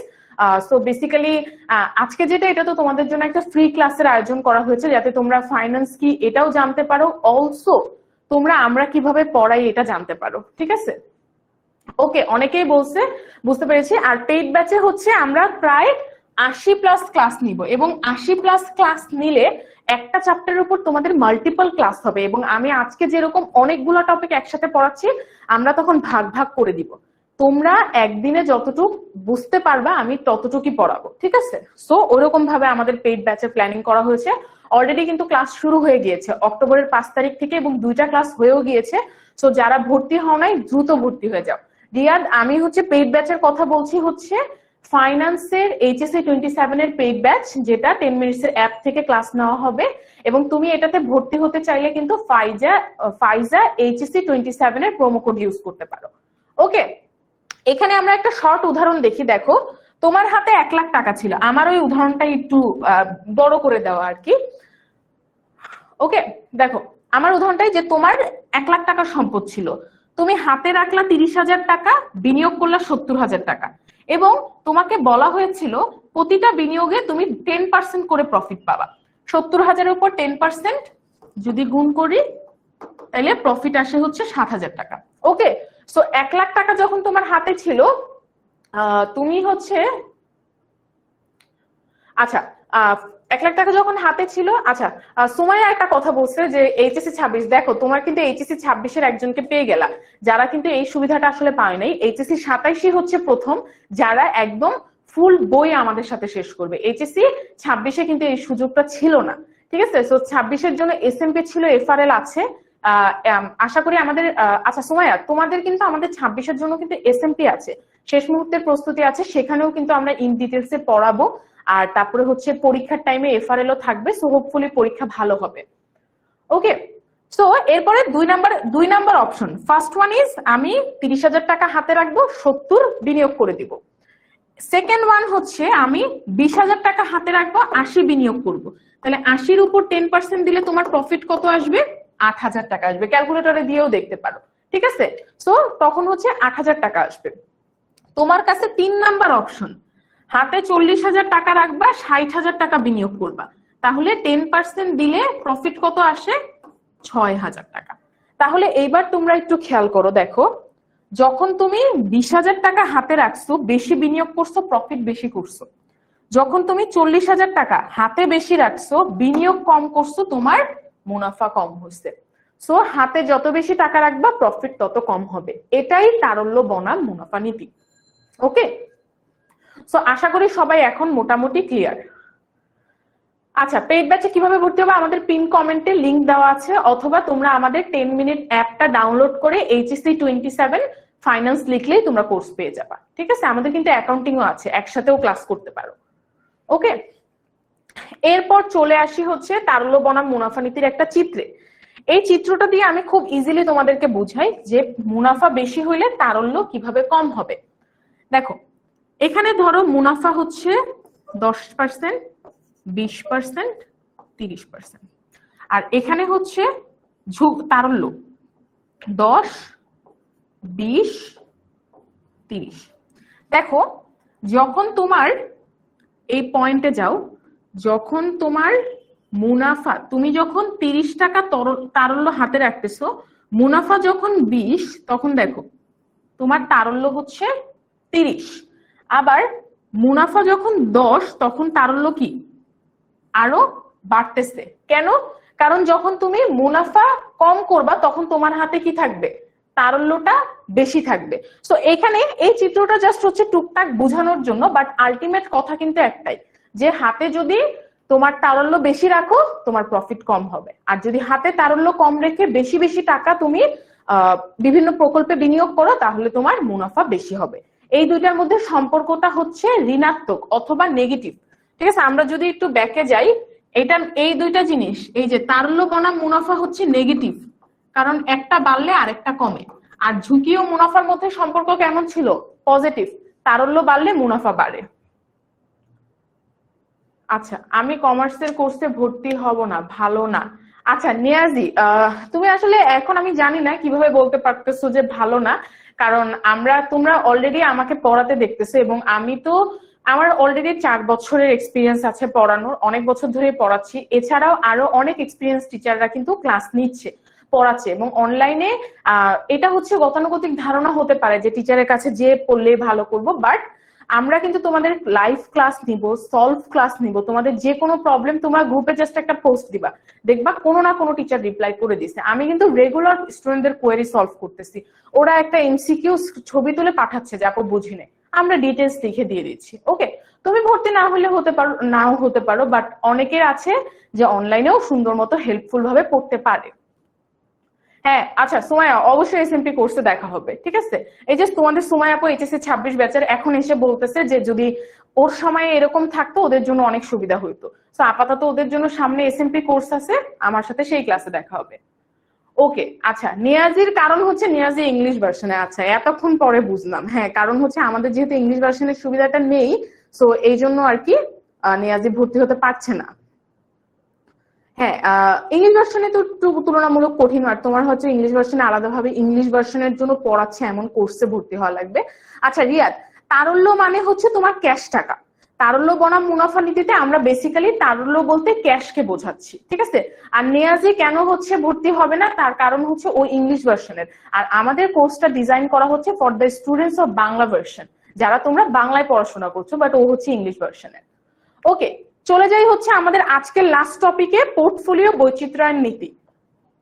খুবই ইজি, এবং এখানে একটা দেখো তো যে তোমার হচ্ছে একটা গ্রামীণ ছবি দেওয়া এবং এখানে কিছু এগস বা ডিমের ছবি দেওয়া আছে। এটা কেন আমি বলছি, পোর্টফোলিও নীতি বলতে বোঝায় বিনিয়োগকৃত অর্থ একটা সম্পত্তি অথবা প্রকল্পে বিনিয়োগ না করে একাধিক প্রকল্পে বিনিয়োগ করা।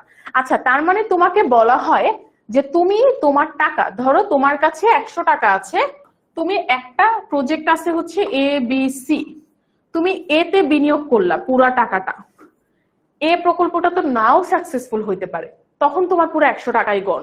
কিন্তু একজন বুদ্ধিমান কি করলো, এ তে দিছে 40 টাকা, বি তে দিছে 30 টাকা, সি তে দিছে 30 টাকা। দেখো 40 টাকার এই প্রকল্পটা যদি বন্ধ হয়েও যায়, ওর অ্যাটলিস্ট 30 এবং 40, 30 এবং 30 টাকার প্রকল্পগুলা কিন্তু চলমান আছে, ঠিক আছে। এই জন্য বলা হয় যে একটা সিঙ্গেল প্রকল্পে বিনিয়োগ না করে একাধিক প্রকল্পে বিনিয়োগ করা। কিভাবে, এই যে একটা সম্পদে অথবা প্রকল্পে বিনিয়োগ না করে একাধিক প্রকল্পে বিনিয়োগ করা। এটার একটাই কারণ, সেটা হচ্ছে ঝুঁকি কমানো। দেখো তুমি যদি একটা প্রকল্পে বিনিয়োগ করো, তুমি কিন্তু অনেক রিস্কে আছো, যে কোনো সময় এই প্রকল্পটা বন্ধ হয়ে যাইতে পারে। বাট যখন তুমি একাধিক প্রকল্পে বিনিয়োগ করবা, একটা বন্ধ হয়ে গেল, বাকিগুলা কিন্তু চলমান, তাহলে কিন্তু তোমার রিস্কটা কিছুটা হইলেও কমবে। Do not put all your eggs in one basket, এই কথাটা পোর্টফোলিও নীতির সাথে সামঞ্জস্য। কেন, কারণ একসাথে যদি একটা তোমার থালে অথবা বাটিতে বা ঝুড়িতে অনেকগুলো ডিম রাখো, সম্ভাবনা থাকে যে কয়েকটা ডিম ভেঙে যেতে পারে, ঠিক আছে। এটা কিন্তু প্রায়ই হয়, তোমরা আম্মুদেরকেও জিজ্ঞেস করো যে একটা বড় হাঁড়িতে অনেকগুলো ডিম রাখলে চাপের কারণে নিচের ডিমগুলো ভাঙতে পারে। এটা তার মানে কি, বলা হয় যে সব একসাথে বা সব টাকা এক জায়গায় না ঢালতে, আলাদা আলাদা করে টাকা ঢালতে, এটাকে বলা হচ্ছে পোর্টফোলিও নীতি। এই যে দেখো একটা চিত্র দিয়ে সহজেই বোঝা যাচ্ছে, একটা সিকিউরিটি বিনিয়োগ করছো, একজন হচ্ছে শুধুমাত্র বেক্সিমকোর ফার্মাতে বিনিয়োগ করছে, আরেকজন কি করছে, স্কয়ারে বিনিয়োগ করছে, বাটাতে বিনিয়োগ করছে, সরকারি বন্ডে বিনিয়োগ করছে। কে বেশি বুদ্ধিমান? অবশ্যই যে একাধিক সিকিউরিটিতে বিনিয়োগ করছে সে বেশি বুদ্ধিমান। ওকে, এটা হচ্ছে পোর্টফোলিও নীতি। পোর্টফোলিও নীতির মূল কথা হচ্ছে আমরা আমাদের টাকা একটা প্রকল্পে বিনিয়োগ না করে একাধিক প্রকল্পে বিনিয়োগ করব। তাতে কি হবে, আমাদের ঝুঁকিটা একটু কম হবে। কারণ যখন আমরা একটা প্রকল্পে বিনিয়োগ করে ওই একটা প্রকল্প যদি রিস্কে পড়ে যায়, অথবা একটা প্রকল্প ধরো কাজ করলো না ভালো মতো, তাহলে কিন্তু তোমার সব টাকা ডুবে যাইতেছে। বাট তুমি যদি মাল্টিপল প্রকল্পে বিনিয়োগ করো, তাহলে কিন্তু তোমার সেই ঝামেলাটা থাকতেছে না। ওকে, সো আমরা একটা কুইক একটা টেস্ট নেই যে কোনটা কোন নীতি। ওকে, প্রথমটা, 10 মিনিটস লিমিটেড প্রতিষ্ঠানটি 2 লাখ টাকার মধ্যে জনতা ব্যাংকের সাধারণ শেয়ারে 1 লাখ টাকা, এসিআই কোম্পানির বন্ডে 50,000, বাকি অর্থ জনতা ব্যাংকের অগ্রাধিকার শেয়ারে বিনিয়োগ করেছে। বাকি থাকে কত, 50,000 হচ্ছে অগ্রাধিকার শেয়ারে। এটা কোন নীতি? সবাই দ্রুত অ্যান্সার দেই। 10 মিনিটস এর কাছে 2 লাখ টাকা ছিল, 3টা আলাদা আলাদা প্রকল্পে টাকা বিনিয়োগ করছে, কোন নীতি হবে?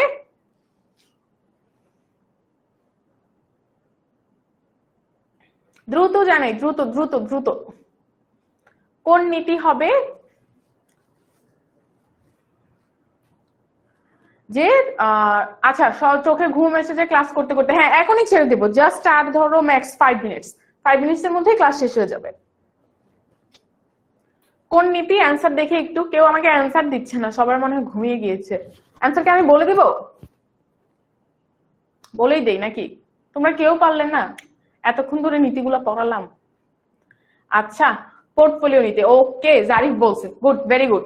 হ্যাঁ, পোর্টফোলিও নীতি, ওকে, এটা প্রথমটা হচ্ছে পোর্টফোলিও হবে। এরপরে মিরাক্কেল ইন্ডাস্ট্রি বিনিয়োগের জন্য 3টা খাত থাকা সত্ত্বেও অধিক লাভজনক হওয়ায় সকল অর্থ একটা মাত্র প্রকল্পে বিনিয়োগ করেন।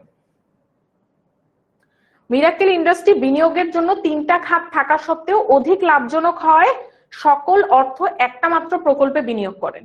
এটা হচ্ছে কোন নীতির মধ্যে পড়ে? ওকে, আমি দেখতে পাচ্ছি সবাই হচ্ছে এখন পোর্টফোলিও বলছে।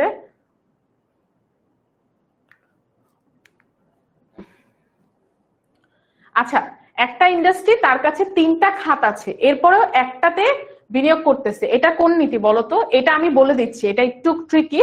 এটা হচ্ছে ঝুঁকি এবং মুনাফার হার নীতি। এটা ঝুঁকি এবং মুনাফার হার। দেখো, তোমার কাছে ধরো 3টা প্রকল্প আছে, এ বি সি, কিন্তু স্টিল তুমি একটা প্রকল্পে বিনিয়োগ করতেছো, তার মানে তুমি বেশি ঝুঁকি নিচ্ছ। এবং দেখো এখানে বলেও দিছে, যেই প্রকল্পতে তুমি বিনিয়োগ করতেছো সেটা অধিক লাভজনক, তার মানে এটা হচ্ছে ঝুঁকি ও মুনাফার হার। ওকে, হ্যাঁ, মাহির অ্যান্সার একদম ঠিক আছে। Last one, Berger Paints limited কোন প্রতিষ্ঠানের নগদ উদ্বৃত্তের পুরোটাই দীর্ঘমেয়াদী সম্পদে বিনিয়োগ না করে কাঁচামাল ক্রয় এবং কর্মচারীর বেতন পরিশোধ বাবদ প্রয়োজনীয় অর্থ নগদ সংরক্ষণ করেন। এটা তারল্য বনাম মুনাফা নীতি। তোমাকে বলছে তোমার যে ক্যাশ টাকা আছে পুরাটা তুমি দীর্ঘমেয়াদী সম্পদে মানে লং টার্ম অ্যাসেটে বিনিয়োগ করো নাই, না করে কিছু টাকা তুমি এই যে কর্মচারীর বেতনের জন্য তোমার কাছে সংরক্ষণ করছো, দ্যাট ইজ তারল্য বনাম মুনাফা নীতি। অ্যান্সার গুলো একটু দেখে নিই, তোমরা যেটা বলছো ওইটাই অ্যান্সার। ওকে, এখানে হচ্ছে কিছু টুকটাক এমসিকিউ ছিল, আজকে আর সেটা সলভ করাবো না। লাস্টলি তোমাদের জন্য যেই কথা সেটা হচ্ছে, আজকে তো দেখলাই যে আমরা কিভাবে মোটামুটি পড়ালাম, আশা করি তোমরা কম বেশি বুঝতে পেরেছো। কিন্তু এগেইন আমি বলবো যে আজকে কিন্তু তোমাদেরকে প্রতিটা জিনিসের সব ডিটেলস পড়ানো সম্ভব হয় না, আমরা কিন্তু আরো ডিটেইলে পড়বো। যখন আমরা কোর্সে পড়বো তখন কিন্তু আরো ডিটেইলে পড়বো, এবং তখন কিন্তু আমি এই চ্যাপ্টার একদিনে পড়াবো না, তখন 2-3-4টা ক্লাস নিয়ে আমি একটা চ্যাপ্টার পড়াবো, এবং তোমাদেরকে আলাদাভাবে সিকিউ সলভ করাবো। যখন আমরা ম্যাথ করবো, ম্যাথের চ্যাপ্টার গুলো 4-5 নাম্বার চ্যাপ্টার গুলোতে কিন্তু ম্যাথ আছে, ম্যাথ করার সময় আমরা আগে থিওরি পড়বো, দেন আলাদাভাবে আমরা একটা ক্লাসে বোর্ড এবং ঢাকা বিশ্ববিদ্যালয় সহ অন্যান্য বিশ্ববিদ্যালয়ের এমসিকিউ সলভ করব, আরেকটাতে আমরা হচ্ছে সিকিউ সলভ করব। ঠিক আছে? সো তোমাদের হচ্ছে আলাদাভাবে সব প্রিপারেশন হয়ে যাবে, এবং তোমরা চাইলে আমাদের শুধু ফাইন্যান্স কোর্স নিতে পারো, শুধু অ্যাকাউন্টিং কোর্স নিতে পারো, অথবা যদি মনে করো যে না 10 মিনিটসের সাথে আপুদের সাথে 2টা কোর্সই করব, 2টাই আমরা এখানে পড়বো, সেক্ষেত্রে কিন্তু আমাদের সাথে ফাইন্যান্স এবং অ্যাকাউন্টিং একসাথেও আমাদের কোর্সে ভর্তি হতে পারো। সেক্ষেত্রে তোমরা এটার জন্য জাবেদা 27 ইউজ করবা, ফাইন্যান্সের জন্য ফাইজা HSC 27, এবং লাস্টলি অ্যাকাউন্টিং এর জন্য হচ্ছে তোমাদের মাহিন ভাইয়ের প্রোমো কোড মাহিন HSC 27। ঠিক আছে? এরপরেও যদি তোমরা কারো কোড নিয়ে কোনো সমস্যা থাকে, আমাদের কিন্তু HSC 27 স্টার গ্রুপটাতে তোমরা পোস্ট দিতে পারো, অথবা যে কোনো পোস্টের মধ্যে কমেন্ট করতে পারো, আমরা জানিয়ে দিব। ওকে, বিএআই এর কোর্সে কোনো কোড নাই, হ্যাঁ বিএআই এর কোর্সে কোড আছে, বাট আমার এই মুহূর্তে মুখস্থ নাই, তোমরা আমাদের যে কোনো পোস্টে কমেন্ট করো, তাহলে আমরা বলে দিব। ওকে, সো ক্লাস অনেক ভালো লাগছে সাইমা, থ্যাংক ইউ, আমি জিজ্ঞেস করার আগেই বলে দিছো। আচ্ছা, লাস্টলি তোমাদের কাছে একটা রিকোয়েস্ট, যারা যারা আমার আজকের ক্লাস করছো তারা অবশ্যই HSC 27 স্টার গ্রুপে একটা রিভিউ পোস্ট করে দিতে পারো যে আপুর আজকে ক্লাস করেছি। ঠিক আছে? সো আশা করি, এবং তোমাদের কিন্তু পিন কমেন্টেও কিন্তু তোমাদের আমাদের কোর্সের লিংক দেওয়া আছে, আমাদের অ্যাপেও তোমরা পেয়ে যাবে। সো যে যে ভর্তি হতে চাচ্ছ খুব দ্রুত ভর্তি হয়ে যায়, আমাদের ক্লাস কিন্তু শুরু হয়ে গেছে। যত লেট করবা তোমরা কিন্তু রেকর্ড তত জমবে, তত বেশি পিছিয়ে যাবা। তোমাদের সাথে আবার ইনশাল্লাহ যে কোনো ক্লাসে দেখা হবে, সামনে যদি কোনো ফ্রি ক্লাস নেই, অথবা যারা যারা ভর্তি হয়ে যাবে তাদের সাথে পেইড ব্যাচে দেখা হবে। সবাই